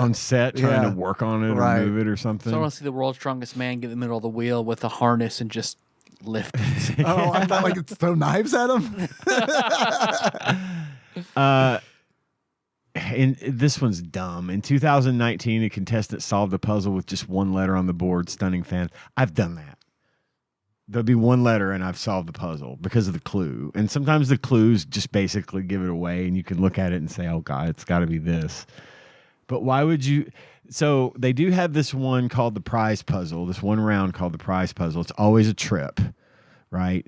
And the prize is a trip. The puzzle's not a trip. But if you win that round, you get a trip somewhere, and it's usually the game breaker right there. If you get it, the prize is worth so much that your total dollar value, especially if you're already in the lead, is going to make it mathematically impossible just about for anyone to catch you, right? And so that would be the only scenario I can think of where you would want to solve the puzzle with one letter on the board because you don't earn money. Yeah. You get a minimum of $1,000 if your total up to that point's not 1,000 or more than 1,000. So anyway, and apparently Merv Griffin came up with the concept of the game while humming the famous Think theme for Jeopardy. I don't know if that's a fact or not. There are some funny moments that have happened over the years. I won't go through all of them because a lot of these are where people have solved puzzles and just said the wrong word. And that happens all the time. I mean, it's a fucking hangman, for God's sake, you know? But there was one in 2010, a contestant was holding the $1 million wedge and spun bankrupt later in the round. That happens all the time too. Let's see. Nope. The first $1 million win was in 2008. Michelle Lowenstein became the first player to win $1 million on the show, solving the final puzzle, Leaky Faucet. At one point, Pat Sajak walked off the show after contestants kept guessing the letter K in a puzzle that was clearly the world's fastest car. Pat jokingly walked off set mid-round. That's a Steve Harvey move right there. Yeah, it is. It really is. Vanna White, early in her career, once accidentally turned the wrong letter in the tile. Only once? Because she used to turn the letters. Like, they were physically... She had to physically turn the letters around. Dude, when I watched that fucking Shoppers Bazaar and they're fucking doing the letters, I saw the dude's face. He was like behind the fucking beige wall. Yeah. Yeah. Because the letter got stuck and it was just like, there's that dude's face, bloop, and then the letter comes down. Yep. Sorry, I didn't mean No, you're good. It just reminded me of that shit. At one point, they swapped out the turning letters with her touch screens. So she touches the letter. Now she sees them light up. She's like, oh, that one. Okay. Yep, that's exactly what it does. Absolutely. There's this one type of puzzle that they have called crossword, where it just has like words up on the board are like in a crossword format, and they're all like based on the clue is a theme of some sort, you know. And so when you solve that puzzle, you get all the words, right? You have to say exactly what's on the board. So if it's like, if you say 4 words, it's usually 4 or 5 words, right? And they read the words. And if they say something like, you know, word, and word, they don't count it. It counts as a miss because they said and. Yeah. They have to say exactly what's up there. And I've seen them do some fucked up shit on that show where they're like, didn't get it exactly right or said it in a way that didn't sound right, and they've not counted it because they're like super sticklers for the rules on that shit. Apparently there is a rule, and I don't know, I have not fact checked this, but apparently there is a rule in this game that if 2 players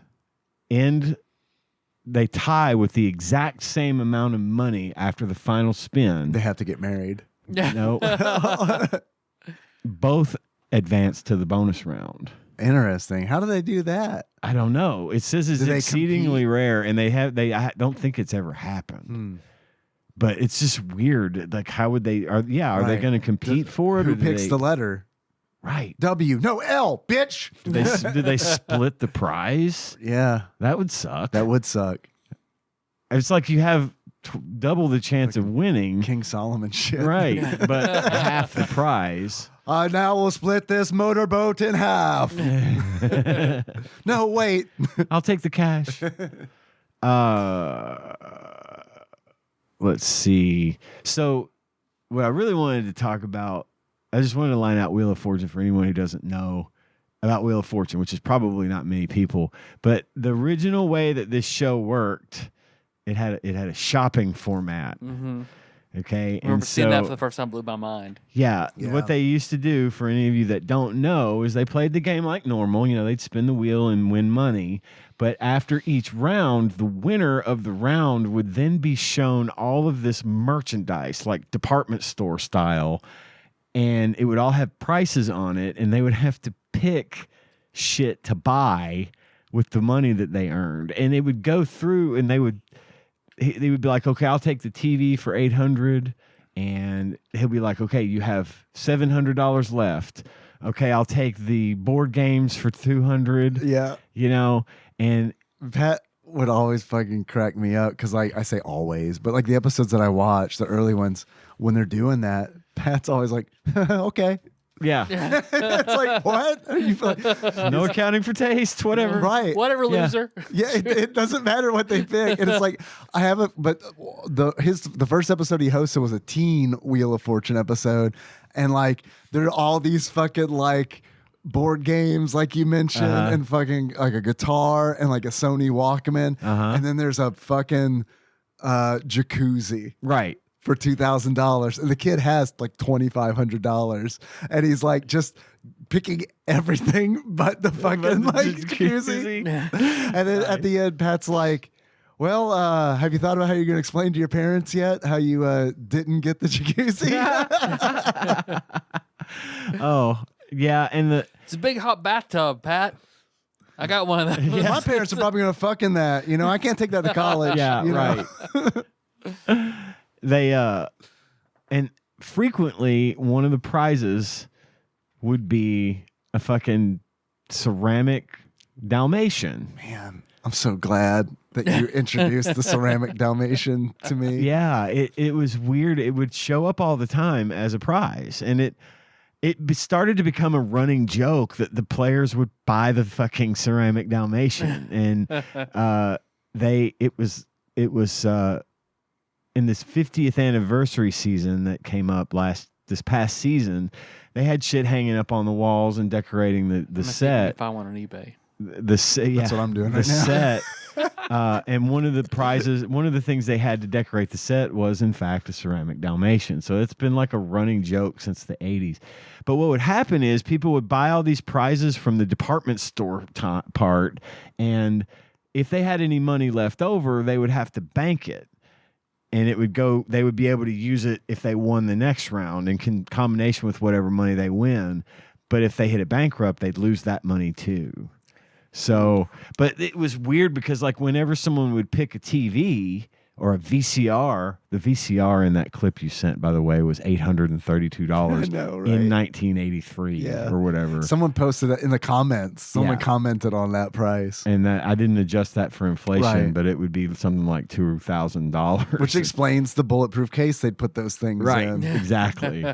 But they just used it as a way to advertise, kind of like they used to do on Price is Right, where he would pick the TV and say, "Oh, okay, you got this Quasar TV, full color, 24-inch." They would do the whole advertisement for it as they would describe the prizes, and that was getting them a lot of revenue because they were advertising products on the show, but also commercials. Yeah. You know, but it got to the point where it takes so much time to do it, and they didn't get to play as many puzzles because some people would stick on they would just freeze up and not know what they wanted to buy. And even Pat Sajak would be like, "I need you to pick something." It would take a long time too, because like it was fun for me to see all the old products. Same, but like when Nikki and I were watching, it was like this fucking show is literally just wall to wall commercials because it's like there were so many commercial breaks. Again, that was fun because it's fun to see commercials from 1981. Right. But like there were so many of those breaks. And then not only that, all of the products on the showroom floor are product placement stuff. And it's like, wow, this is like there's there's like 10% of this program is show. And what's really fucked up about this is that the shopping format was from 1975 until 1989. 89. It was 14 years they did it this way. And then they changed the format to what it is today, which is just money and prizes you can win on the wheel and stuff, like trips and stuff. But, do you know the Dalmatian's name? I don't. Apparently, his name is Sheldon. Sheldon? There was somebody on the Wheel of Fortune community buyavowel.boards.net who claimed to have Sheldon and was curious how much people would pay for Sheldon. I see. Sorry. Well, in 1984 or whatever, Sheldon was worth about $132. Yeah. That's what the buyout price for Sheldon was. But not a great looking ceramic dog either, to be perfectly honest. No, not really. It's a white dog. They painted spots on. But that's pretty much the gist of it. I used to love watching it. I liked looking at I liked seeing the products come up because I'm a consumer. I liked seeing all this stuff. I liked getting mad at people for buying stupid shit. Like, what are you doing? Who needs a fucking, that table's ugly. Don't buy that. Man, I saw a sink on there that was like, oh my God. It looked like I'd never seen a fucking sink like this in my life. It looked like a collectible dinner plate, but it was a sink. Right. And it was like, oh my God. Yeah, they had some ugly ass shit on there. Yeah. But it was also the 70s and early 80s, so you're going to get some ugly shit. Yep. But I've always loved the show. That's why I've talked about it so much on this show. I love solving the puzzles. It's a classic. And again, I think Ryan's doing good. Vanna's still on the show. She stuck around after Pat left. So she's still the letter turner. And they used to get drunk before they'd go on. Before they'd go on to record, Pat and Vanna would like get fucked up on margaritas and then go out and host. Yeah, it's a good time. It's got a long history of being. I've always thought of it as one of those like Price is Right level American staples that will always be relevant. It was my grandmother's favorite show. Yeah, it was like appointment television for her. Oh, it was like Wheel of Fortune's coming on, blocking 30 minutes out of my day to watch it. Yep. Yeah, good stuff. But we did also have an assignment this week to play. Yes, there are two Super Nintendo version of Wheel of Fortune. Yes. Super Nintendo games called Wheel of Fortune. We've got Wheel of Fortune and then Wheel of Fortune Deluxe Edition, which is basically the same game with a few extra bells and whistles. Man, I got to tell you, I can do without the fucking bells and the whistles. I did not like the deluxe version as much as I like the regular version. They took my fucking Mode 7 wheel out of the game. What? How was that an upgrade? I think they did that because they couldn't make the wheel round. Can I pause for a mini bit? Yeah. Sure. That I came across and Melissa and I were traveling to Toledo and I forgot about it. Now, talking about old television, I think now is a good time for me to read this. Okay. Because it's ridiculous. So, Stefano DiMera from Days of Our Lives. Oh, Right. okay. Which held all our grandmothers in a chokehold Right. with his nefariousness for decades. Not just grandmothers, Gen Xers. Mothers and all of Gen X. My Gen X wife had some Days of Our Lives going in our house. I Melissa's got barely know who pictures this of person I is. know who this barely, person barely, is. barely. Melissa has pictures of him when he was little where he would come to the telethon here in Paducah. Oh, the Telethon of the Stars? Yeah, he was always a good fixture at the telephone. What do you guys think? A rough guesstimate how many times he died during his character's run in the Days of Our Lives? How long was he on the show? Do you know? Let's see. That's okay. 80, at least around 83 in his last appearance was in 2016. Wow. That's a run. So what's that, like 32 years-ish? He was on the show for over 30 years. First appearance, 1982. Final appearance, 2016. Now, there's no way he died every year, right? That would be ridiculous. There's no way he died every year. He died a lot. I want to say, my guess is 4 times. I was going to go higher than that, but I don't know shit about fuck. So I was going to go so he's been on the show for 32-ish years. He's probably died every other season. I was going to say 16 times. Okay. What's the correct answer? I'm counting 14 times. Damn. Let me go through the 14 deaths of Stefano DiMera. All right. 1983, died of a stroke. Okay. A stroke in 83, which was later revealed to be a fake heart attack. 84, his car plunged into icy waters of Salem's Harbor during a police chase. I'm sorry. I need to go back to number 1 for just a minute. Uh-huh. His his stroke turned out to be a fake heart attack. Why not just fake a stroke? I know. A stroke in 83 that was later revealed to be a fake heart attack. Not only are our doctors incompetent, they're incredibly incompetent.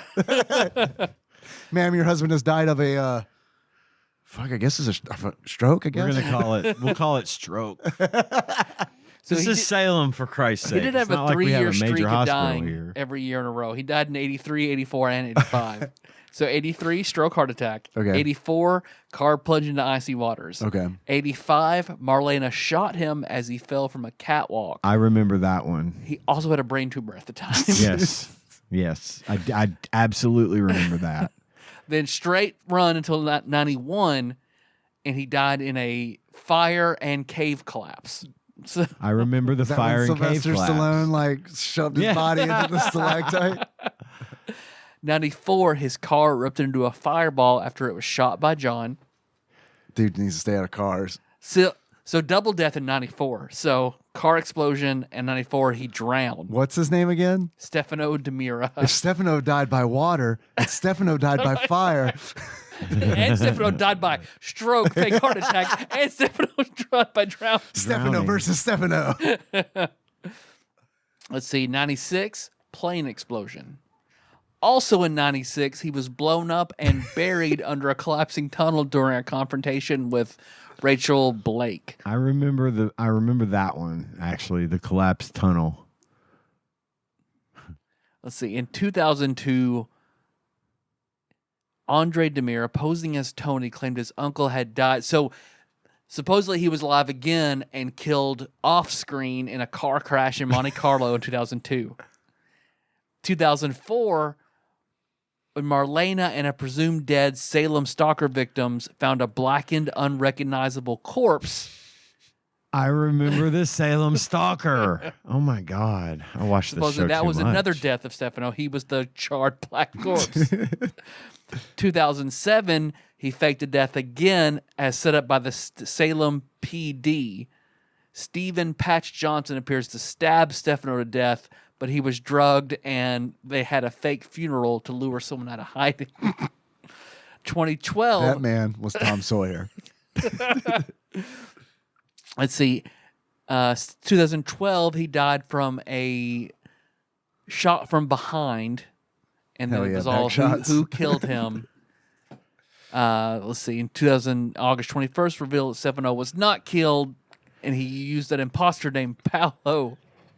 Okay, and he faked their blood types in the hospital to fake his own death. We all know the doctors in this town. They don't give a shit about hearts, bloods. We'll pull this off. 2016, shot 3 times by Hope because of his involvement in Bo's death. This is the last time Stefano was physically alive. Emphasis on this is the last time Stefano was physically alive. Okay. In 2020, He became the lawnmower man. Oh, it's better than that. I know. I heard about this. Oh, no. In 2020, timed up to 2021, Stefano's consciousness had been implanted through a microchip Nice. into a man named Steve Johnson. The microchip was destroyed, and supposedly that was the final death. His consciousness died in Steve Johnson in 2020. There's gotta be a backup. Steve Johnson got the nickname Stefano. So basically, Stefano had a Stefan Urkel. Man, I was about to say they need to get Jaleel White on the show. Is it still running? It is on Peacock. They don't run it on NBC anymore, but it's still going on Peacock. Okay, that counts. So I just thought that was humorous. That's I wanted to wild. share. Awesome. That's wild, man. That shit. Anyway, Wheel of Fortune. Wheel of Fortune. Probably used to come on right before Days of Our Lives when it was a daytime show. Man, those ladies on that pilot episode of Shoppers Bazaar, that was some fucking. They were like wild. They were wild. They weren't like the polite contestants on Wheel of Fortune. Like they were like in it to fucking win that shit. And they did not like each other. Amped up on amphetamines back then. So, Yeah. Coke. So, how do you feel like Brad? We have an email from Brad Zine Lord. Hell Lord, yeah, Lord, yeah. from Arizona. How do you think he starts this email? Wheel Of Fortune. Is my guess. Hello. Hello. Nobody said Tadpog was over. That was just the only Rambo line I could think of. It's from the last email, if you're keeping up.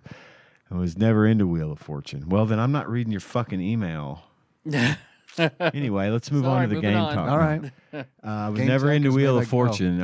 I went to Price is Right taping. I went to a Price is Right taping early in Drew Carey's run, though. My father-in-law really wanted to go for some reason. It was very hot, and that was a very long day. Do not recommend. Okay. From the July 1994 Game Pro, a review by Bonehead. Bonehead is a man of few words, as it turns out. The article reads, hardcore fans of the I bet there's just not a lot of words to say, because we're not going to have a lot of words to say about Wheel of Fortune. I'm gonna Not a lot. I'm gonna fucking gripe about it a bunch. Okay. The game, not like the video game, Right. Not Hardcore fans of the TV show might enjoy the wheel, but most gamers will wonder why this concept is so popular. Solve 4,000 word puzzles and watch Vanna turn letters. Throw in a money wheel, and there's your game. Game Tech jazzes things up with character select screens and Vanna's voice, which I thought was cool.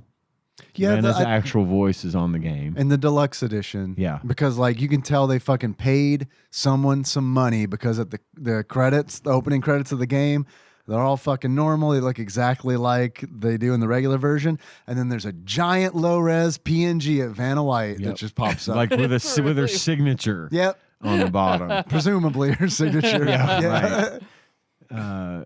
You ever see her Playboy spread? No, Yeah, she was really, it was nice to look at. I believe it. It's funny you bring it up. I didn't know she had one, because when I watched the first episode of hers, I was like, God damn, she's beautiful. Vanna's beautiful. She's still beautiful, but just older kind of Sure. beautiful. But yeah, when she was But I younger, didn't- yeah. she was hot as fuck. Because I didn't know her when she first came on the show, because I was 2. Oh, I knew her. Yeah, you were the right age to I know was her. just the right age to know Vanna. But the game's it's a pretty slow game, even when you play against two friends. The graphics and sounds don't add much. A clicky wheel, board with squares, lounge music. Oh boy. Unlike Jeopardy, Wheel of Fortune doesn't test your knowledge. It tests your ability to guess and spell. Should I spin? Solve the puzzle by a vowel. If these strategic questions appeal to you, take this wheel for a spin. Otherwise, roll on by. Graphics 2.5, sound 2.5, control 3.0, fun factor 2.5. Intermediate challenge $59.95. God damn. Fuck. So he says later, and then I respond to him and say, hey, by the way, because I didn't know, there were 2 Wheel of Fortune games. Yeah. Wheel of Fortune and Wheel of Fortune Deluxe Edition. Little did I know, there's very little difference in the two, but I still told Brad in case he wanted to do another one. Cool. And he did. Nice. So he said, okay, that was the review of the deluxe edition. Oh. So the one we just read was the deluxe edition review. Okay. I didn't realize that 2 Wheel of Fortune games came out for the SNES. The only review of the regular edition I could find was for the Genesis version from a British magazine called Mega Yep. in December Mega 1992. Mega. It's the game. It's the same game from what I can tell. Most of the review is spent explaining the rules of Wheel of Fortune, so I'll just Nice. paste the conclusion. Hey, They may not have. They if may it's a not British have it there. magazine, they might be like, look, guys, this is fucking crazy American game show where No. they spin a wheel. Now, Wheel of Fortune is international now. It's on in every fucking country, a Makes version sense. of it. But back then, maybe not.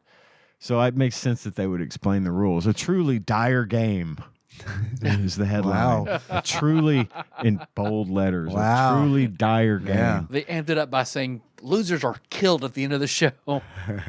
As in the TV program, spelled Oh. the British way. Programe. Yes. Programme. Programme. The questions aren't very brain taxing. Even though there's all 4,500 of them, they are all incredibly simple. Except that, this is coming from a British magazine. They invented English. They don't get to, of course it's simple. For you, some of us don't find it so simple. Fucking Brits. They're all incredible. They're not incredibly simple to me, frankly, except that is the ones which Now, see, they misused the apostrophe S in this article. The fuck? God, Fuck when 'em. you're going to talk on. about Wheel of Fortune, Come on, get Mega. the fuck out. They don't know. Which are so American that your average Brit doesn't have a clue what the answer is. I could see that. That totally I makes could see sense. that. Yeah. The graphics add to the dullness of the game. The horribly drawn characters and garish colors make the game as horrible to look at as it is to play. If you're after a good afternoon of trivia, then you're better off spending your money on Trivial Pursuits. Spin the aluminium wheel. They said they called it Trivial Pursuits. Yeah, that's what it's called over there, apparently. Really? Yeah, my Like, they call former it- art director would talk about Trivial Is it Pursuits. Walmart's and Jasmine's It's not, as well? it's not like Attorneys General. The Trivial's Pursuit. Trivial's Pursuit, and a gross of wagon wheels. This is a pile. This is a pile of old knob. Wait, can you say that whole sentence again? can. Because there was a gross used as a unit of measurement, correct? Yes, a gross. If you are after a good afternoon of trivia, then you're better off spending your money on Trivial Pursuits and a gross of wagon wheels than this pile of old knob. Ladies and gentlemen, we've done it. We've found the most British sentence that's ever been written. Yes, in we English have. language. Yes, we have. Wow. Damn. Thank you, Paul Mellerick from Mega. Show your boat race. Show us your boat Wagon race. wheels. My skin and blisters Your skin. Show your skin. likes this game. My skin and blister likes this game a lot, actually. There's no skill involved, and the challenge is pretty much non-existent. 22%. I want you to take note that they put the reviewer's picture up to the side here. Presumably, that's the Presumably reviewer. that's him. Look at him being all all squished. squished and fucking. I got something to say about your graphic design, peoples. He's cool as shit. I look like I know what a JPEG is. Thank you, Brad, Yes. Thank you, Zine Lord Brad. for that dire review of a truly dire game. Well, cool, man. I'm glad I'm not the only fucking person on the face of the earth that fucking hated these games. I didn't like them. I thought It was they were boring as shit. dreadful. This is not a joke. I'm not joking. I had Wheel of Fortune as a child on DOS, like 1987, and it is so much better than these two SNES games. And I'll tell you why. There's one really good fucking reason. Can I guess? Please. Keyboard? Keyboard is a good reason. That's not the one I was thinking of. Okay. You see everything on the same fucking screen for the entirety of the game. The puzzles on the screen, the wheels on the screen, the contestants are on the screen. The screen doesn't fucking change. And then playing this fucking Super Nintendo, both of these games, it's like it's like you spin the wheel. We're gonna show you the same fucking contestants doing the fucking same 3 brain dead animations each time. And then we're gonna switch back to the fucking puzzle. And it's like, that's fine, I guess, because you're mimicking the show. However, the game has to fucking stop and load for 3 seconds every time. I'm looking at a fucking black screen every time this fucking changes, which is a lot. I hated this. It was so like, Jesus Christ. It was awful. And, It's horrible. you know, when you watch the show, the puzzle's always on the fucking screen. So if you're trying to solve at home, you can look at it. Yeah. In this case, you don't get enough time to look at the puzzle because of like what you said, it cuts away. And when you try to pause, it changes the puzzle to say, we'll be right back. Really? I never paused it. So you didn't can't like realize that. pause to give Sure. yourself a few more seconds Yeah. since you didn't get a chance to stare at the puzzle like you would normally. So yeah, it was terrible. I hated it. Both I really versions did. were bad. I like the first version better. I thought, honestly, like, because in the regular version, like, okay, so in the deluxe edition, they tried to make realistic looking people, and it looks like fucking Tom Goes to the Mayor. Holy shit. And it doesn't, Oh, that is such a good pull. Yes, it does. because they're all like fucking Oh my like skin is like God. dithered and shit. Yeah. And then it's like they literally have 2 frames of animation where it's like clapping. not clapping, clapping, not clapping, clapping. And Yeah. it's like, oh my fucking God. And their expressions don't fucking change. No, they don't. And that was the creepiest Yeah. fucking thing. The black dude that you can pick, Yeah. he's frozen in Yeah. a smile. I know. Like he's been like embalmed. Yes. That way. It never changes and None he of 'em. looks into your soul, man. It's scary. Tom Goes to the Mayor is, God, it's such a good fucking comparison. It's fucking That's what it does. fucking reminded Oh my me God. of big time. At least in the regular version of Wheel of Fortune, like the characters were doofy, but like their expressions changed and shit. They were more like pixel art. Yeah. And I liked that approach a lot too. It better. looked like an old computer game than this uncanny valley of fucking horse This shit. looked like they were like, it was really cool, Mortal Kombat. We can't do that, but what we can do is get Dan from the warehouse, take a photograph of him, make it super low res. We can put Dan in the game. And then they just went fucking buck wild with it and got everybody from the office. Dina, come here. Dina, you're going to be in the game. We're putting you in the game. Frank, come on. And then they fucking put them in their t-shirts and shit. Yeah. Get that janitor who survived the fire. Bring him in here. He's in the game. Because it also reminded me of, the TikTok where it's like the face of Mr. Incredible smiling and then slowly decaying over time. Yeah. Like it's like the middle of one of those frames where he's slightly decayed. Yes. And yeah, totally. up. Well, and the thing that got me about this was that like the deluxe version was like it was almost like a firmware update, right? It was the same game, except they're like, okay, what can we do? Because everybody hates this game. What can we do differently? What does the focus group say? Well, the focus groups are saying everything sucks. Okay, well, let's find the things that we think suck the most and make them suck in a different way. And there's just no improvement. There's no improvement. There's nothing about it. The wheel changes. I fucking hate that. I cannot tell you how, like, if I owned... It looks more like the Price is Right wheel. It does. Than it does the Wheel of Fortune But on wheel. its side. And it's like the perspective is so fucking weird. It's like, why even have the one with the 3/4 perspective at all if you're just going to have the fucking value of it in the window and that's all you're looking at? Yep. And it doesn't correlate with anything on the wheel. The Mode 7 wheel in the fucking first game, I think it's better. As fucking It's better dumb because as it looks is, like the fucking but it wheel. looks like it. It looks like it. And when you're watching Wheel of Fortune, you know what they do after they spin the wheel? They show the fucking wheel. Yeah, and they show it straight on. They don't show it like you're laying on your side. See, like your parents just beat you and you're like laying on the fucking floor in your living room. Like, I don't know, man. I guess I'll watch Wheel of Fortune this way and it'll make life better. I feel like the devs were like forgetting that the first word is wheel. These sweet character portraits are taking up too much memory. What can we do?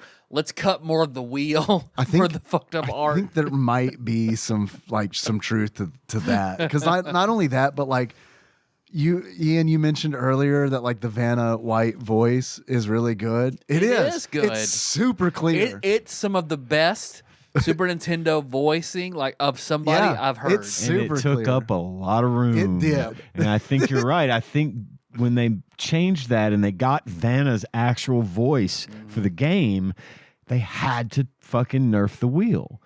And the wheel, don't get me wrong, the wheel in the first game looked really bad. It's not great. It looks like someone tried to cut out a pizza, a circle, freehand, a circle. And it's like, wait, I know from memory. I do, man. I was going that direction too. I know that circles aren't impossible. I mean, okay, it's 16-bit graphics. Okay, we can make circles in a 16-bit graphic game. The wheel was not circular.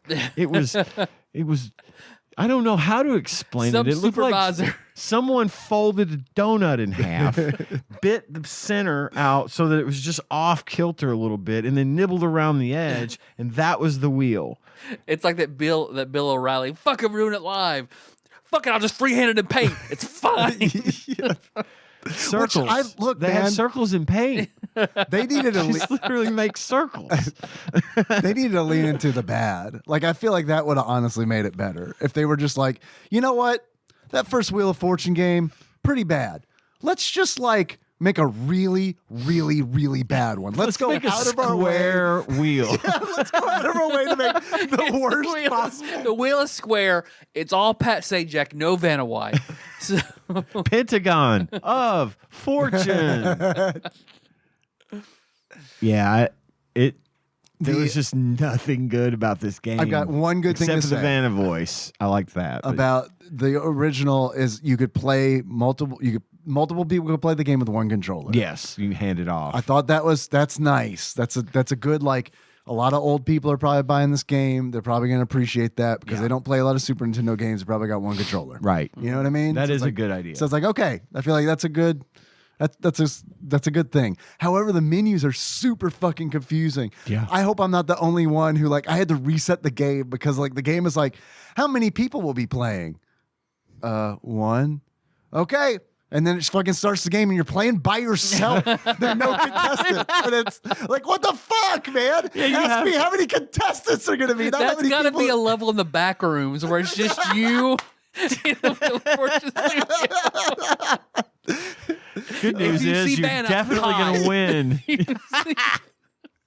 It's not Vanna. It only looks like Vanna. You hide when you see it. Survivability 5%. A square lights up. It turns around. It's a fucking poison symbol. Don't spin it bankrupt. No. On that. No. Yeah, guys. These games fucking sucked. I thought the fucking slow ass cursor was really annoying. Oh my god. Especially when you see the timer. And you've got a timer, and it's like, no, I can't get to the letter fast enough. There's a bar, which I thought this was neat, but I don't know if it actually has any bearing at all, or if it's just a placebo. When you spin the wheel, there's this like a gauge for power that like fills and then depletes like a golf game, like when you're doing your power swing.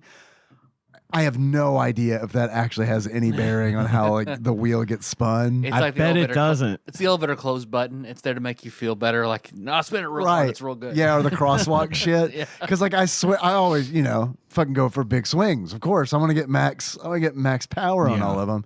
And one time I fucking slipped up and I did like, oops, and it was the minimum. And I swear that fucking wheel just still went like normal. Like normal. Every time. Yeah.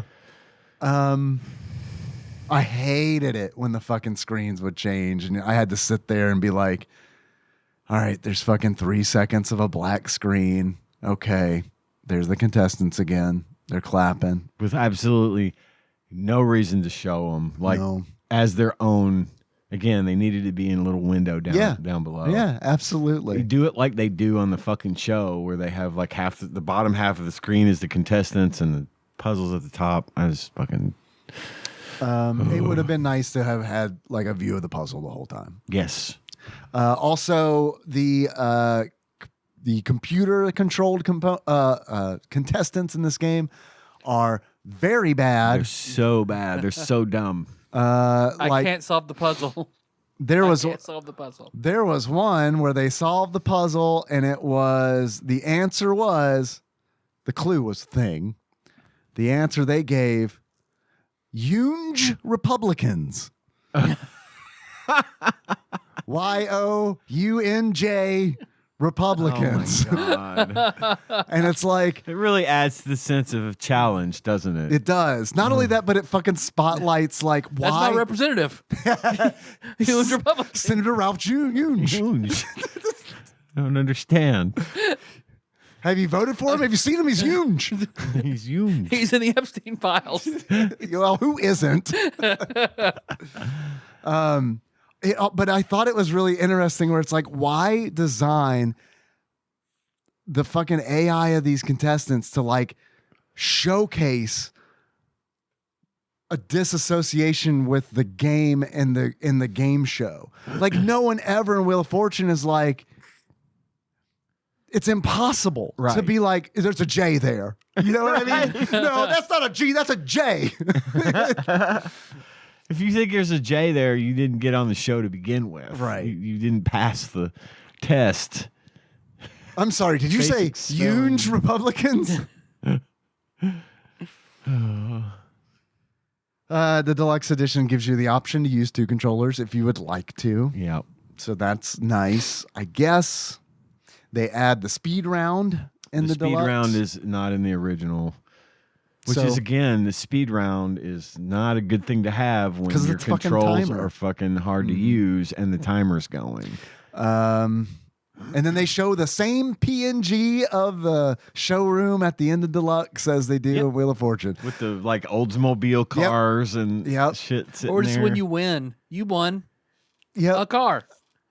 A vacation. I think I won a necklace. It was a necklace or the Eiffel Tower. I don't know. I won $25,000. Hell yeah. Hell yeah. Turns out it's not real. I was hoping I could pay for my air conditioning repair bill with that, but I couldn't. That's like me trying to explain RPGs to Brandon when we were kids. Like, how long are these games? I don't know. I spent like 100 hours on this game. What happens when you win? Does money come out? Like, why the fuck are you spending that much time on a kind of game? I don't know. Brandon's fun. You'll like this game whenever Dave likes it too in 15 years.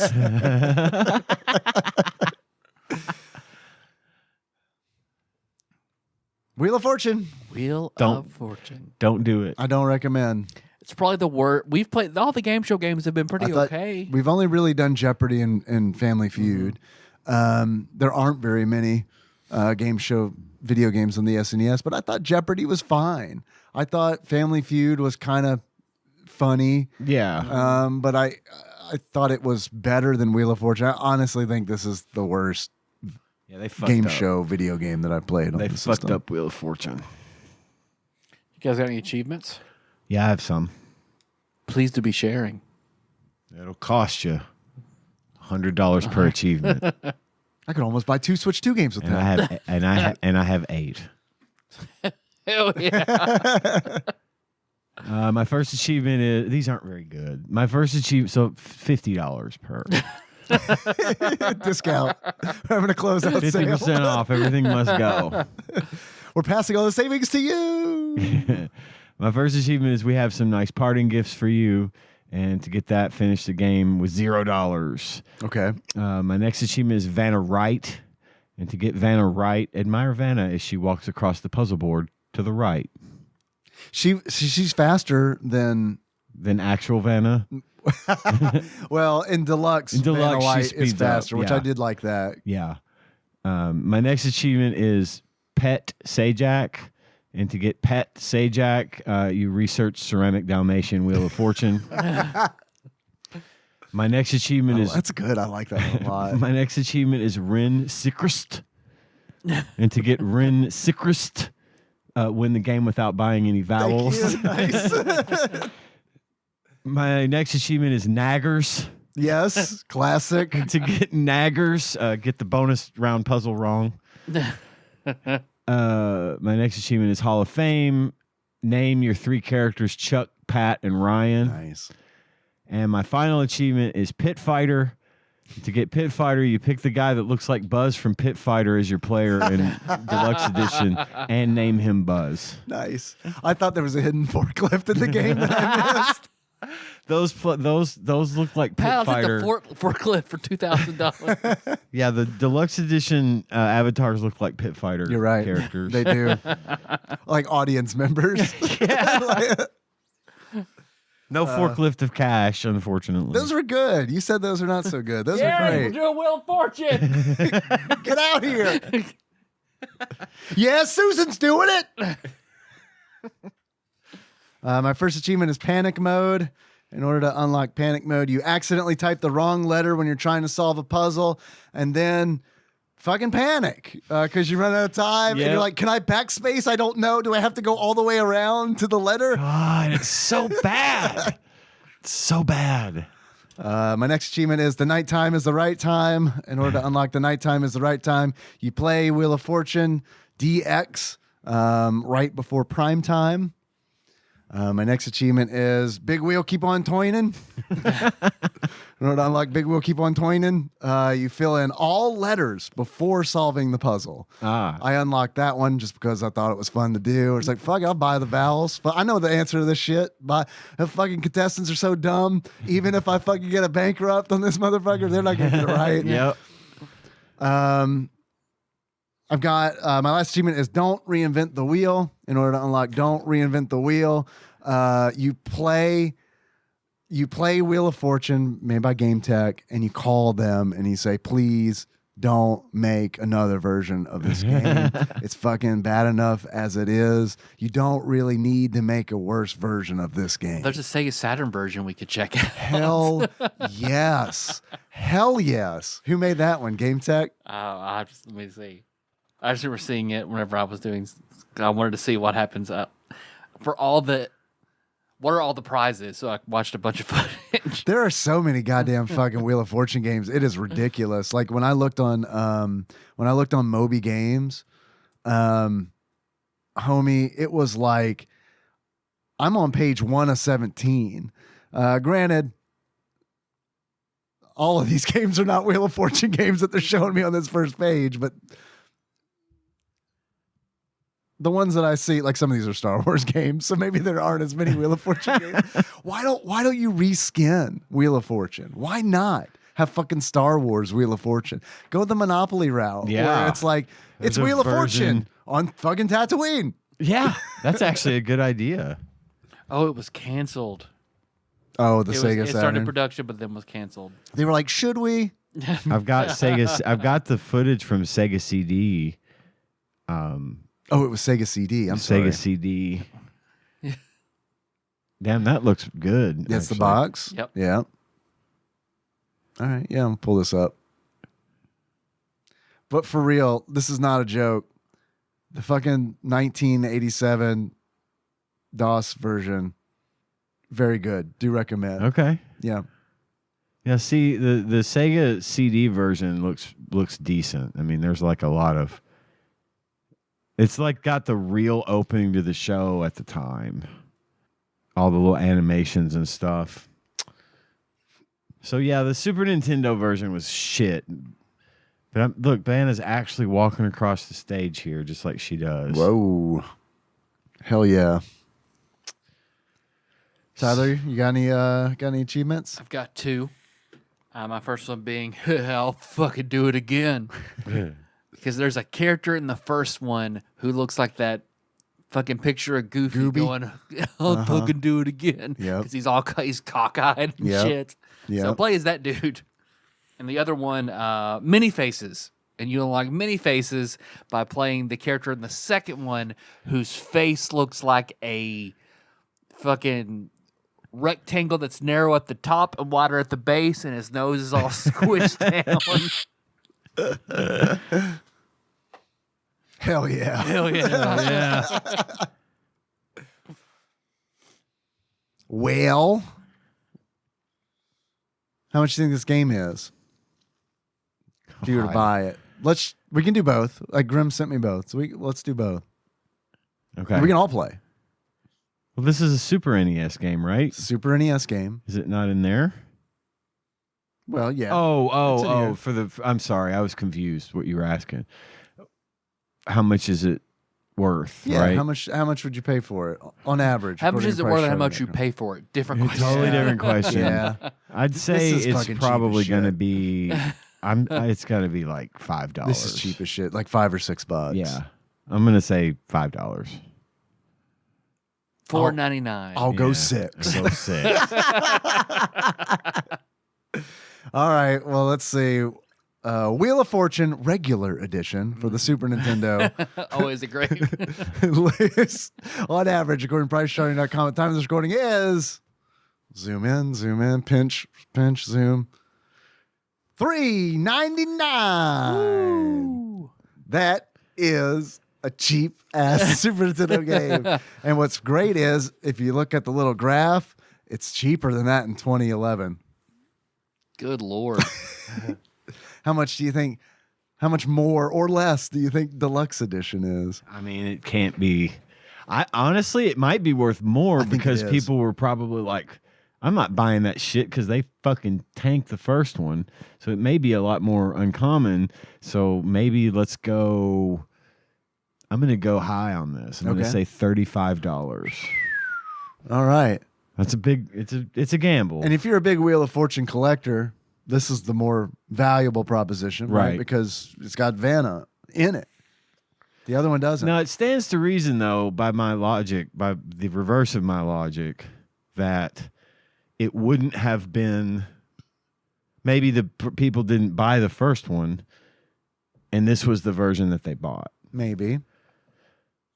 I'm going to stick with my guns here. I'm probably wrong. 35. $35. What do you think, Tyler? I'm going to double it and say $9.98. $9.98. Yep. I'm gonna say $3.99.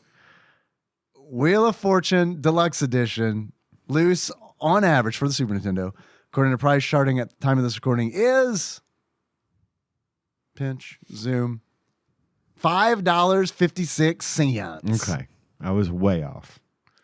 Thank you, Grim. Yes, thank I you. like being able to play, so that's very nice of you to do that. Mm-hmm.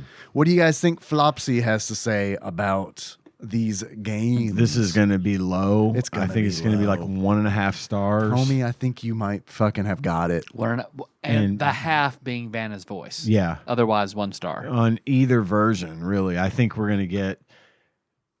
maybe we're going to get 1 star on Wheel of Fortune and 1.5 on Deluxe Edition. I do want to keep in mind it's Flopsy, not Flopsy Jr. Right. 1 stars I feel like are super rare. Yeah. And They do Flopsy. skew high. Well, on the NES, they're like fucking dealing them out left and right. But I feel like on the Super Nintendo games, they're a little more lenient. Yeah. 1.5. For I'd both. say both would be fine. It would be fine for 1.5 that. common for both. Definitely very common, right? common. Or very common. I'm yeah, going to say okay. very Oh, common. okay. For both. 1.5 very common, 1.5 common. I think that's more like it. 1.5 very common for Wheel of Fortune and 1.5 common for Wheel of Fortune Deluxe Edition.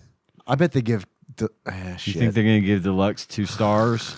Maybe just because of the fucking voice. Okay, I can go with that. Maybe. I don't know. I'd be surprised if they give both of them the same exact star rating. yeah. But then again, with all the Super Bases Loaded, a lot of those had the same star rating. So I don't know. I'm kind of falling into your logic here. okay. So we want to do 1.5 And very common for regular. Yeah, 2 stars Common. for deluxe. for Deluxe. Yeah. All right. Yeah. I agree. Well, gentlemen, according to Flopsy, aka the Ultimate Nintendo Guide to the SNES Library, 1991 through 1998, by Pat Contry, courtesy of Monster Mole Mike and a shadowy mysterious benefactor, Wheel of Fortune. Oh God, guys, already, I saw it already. This is bad. Yo, check this out. The full name, apparently, of Wheel of Fortune is Wheel of Fortune, featuring Vanna White. That's in parentheses. Availability, common. We missed a mark on that one, unfortunately. 2.5 stars, my friends. No. 2.5 star-a-roonies. Incorrect. Womp womp. Wheel of Fortune Deluxe Edition. Availability, they flipped it on us. Availability is very common. Oh, shit. I don't know why. These games came out 2 years apart. The star rating on Wheel of Fortune Deluxe Edition, 2.5 stars. They're wrong. It's not worth 2.5 stars in any way. Yeah, guys. Yeah, I'm sorry. That's way too generous. Agreed. They're terrible games. Don't bother. Just watch Wheel of Fortune and play along. It is more fun to just watch the show and play along than it is to play this video game. How fucked up is that? It is terribly fucked up. It says a lot for the design of the game show as to being fun to watch at home that you can play along. And it says a whole lot more about the fact that a video game designer can't get that fucking same thing to happen when you're participating in the actual game. It's a bad game. I'm trying to think of a game show that isn't as good as its video game counterpart, because that might just be like a universal thing. It probably is, honestly. I mean, what was the first one we said? We had Family Feud, and what was the other? Jeopardy. I mean, I guess you have more control in Jeopardy to like choose the fucking answers, you know. Yeah, but you don't get to say it's still different than how you would play at home. Right. You call out the answer and then you Like get you that would in real immediate life. satisfaction of knowing whether you're right or wrong. Yeah. So, no, probably not. So, I mean, it's probably not it's not an unusual phenomenon. But still, this was a bad one. Yep, it was bad. Well, next week we're going to do bits and fun. Yeah, I'm going on a work trip, so I've got one too. Not as long as yours, but yeah, I'm on it for the next few days. So, yep. So it's good for all of us. Tyler, Yes, Dave. if you were to give this game Wheel of Fortune and Wheel of Fortune Deluxe, I'm sorry, Wheel of Fortune with Vanna White, featuring Vanna White. Pete Vanna White. What kind of beard would you give it? I would give it the charred, blackened goatee beard of one dead Stefano DiMera. Nice. Tyler, if you were to give this game a pair of glasses, what kind of glasses would you give it? The cracked, flaming windshield as it plunges into the water after it's been shot by John, containing the dead body of Stefano DiMera. Nice. Is there a possum on that windshield? Very good. Very good. Well, Hey, you guys want to close this one out? I mean, we could do we could do Tropical Capricorn like we were saying. in the style Wheel of our Fortune. Patreon donors. Yeah, there's that too. Yeah, I was actually just bringing that up because before we close out, we have to talk about Patreon. We get more shit to do, don't we? A little bit, not much. We're almost there. Hang in there. My bladder's like, hey, you done with that show yet? Hold on, bladder. Hold on. Hang in Hi, there. man. Hey, man. We have a Patreon, patreon.com/TADPOG. And I realized that August is halfway over, and I have yet to read all the $5 donors as Jake names, but I still don't know how accurate that is. So I have to fix that before I do that. So if you donate $1, you get access to our bonus content, which there is a lot of. And then there is the Jake tier. If you donate $5 or more, you become automatically into the TADPOG Jake Club. And I will read your name once a month on the show alongside all of our other Jakes in the style of Jake. And then finally, our last tier currently is executive producer. If you donate $20 or more to the show, you become an executive producer. And I'm going to read the list of our current executive producers now, starting with Cubicle Jake, Sandwich Jake Phil H., Jake Bug Prime, Nathan E., Matt, a.k.a. Jekyll G., Pinball Airplane Arch Jake, Chris Edler. Sorry you couldn't be on this episode. That Nice Jake from Michigan, Louisville correspondent, Princess Jake Suela, Banana Hammock, Flava Jake, Taryn D., Jake Pope Sandwich, Lord Jake, Jake Enthusiast, Jeff M., and Jesse Y., Drink Bud Jake.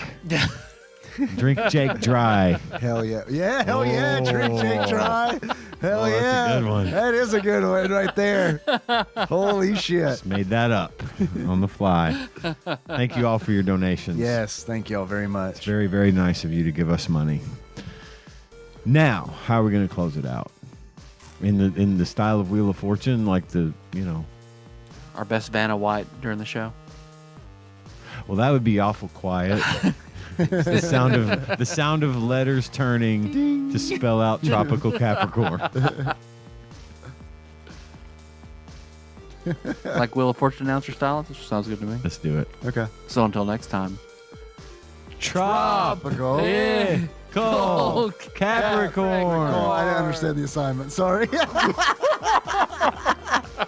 That reminded me. See, we just used the syllables, you see. That reminded me of being in school at like fucking choir and be like, I don't know these fucking words. I'm just gonna look at Ian and be like, oh, chop. Maybe if I just move my mouth, they'll think I'm saying it. Watermelon. TADPOG is hosted and produced by Tyler Holland, Dave Moore, and Ian Chandler, and releases new episodes every Wednesday. You can find them on Apple Podcasts, Spotify, YouTube, and just about anywhere else podcasts are hosted. If you have a question or comment for the hosts, don't hesitate to call us at 270-883-2555 and leave us a voicemail. If we like it, we'll play it on the show and respond. If you'd like to send us something, you can do so at TADPOG Studios, care of Nicole Nance, P.O. Box 3785, Paducah, Kentucky 42002. If you'd like to donate to the show, visit patreon.com/TADPOG, and with a minimum donation of $1 per month, you will get access to all of our fun bonus content. Join the conversation on our Discord server at bit.ly/TADPOG Discord. Registration is free, and we'd love to have you there. If you enjoy our show and haven't already, don't forget to find and tap that subscribe button so you don't miss anything. Thanks for listening, and we'll see you next week.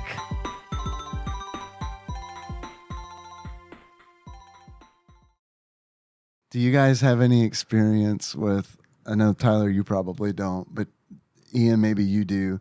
The like pleasing a woman. Yeah. Nope. I've heard. I looked at Flopsy Jr. and it says we're all 1.5 star. That was weird. I feel like that's mean. Are you familiar with like Apple's like machine learning to make sure that kids don't like get nudity in their messages and send nudity in their messages and stuff? I know that like Apple has a thing that's been on iPhones for a while that monitors for CSAM, for child sexual abuse material. I don't know what the algorithm is. I don't know how it does that, but no, I haven't heard of what you're talking about. I got a text message from my son, who's 10. I got a text message from him when he got home from school saying, fucking a really confusing text message where he was talking about he was trying to send somebody a image of Bella the Frog, and a weird message popped up talking about like don't send nude photos of yourself to anybody. What? And I'm at work and I'm like, hold on. What?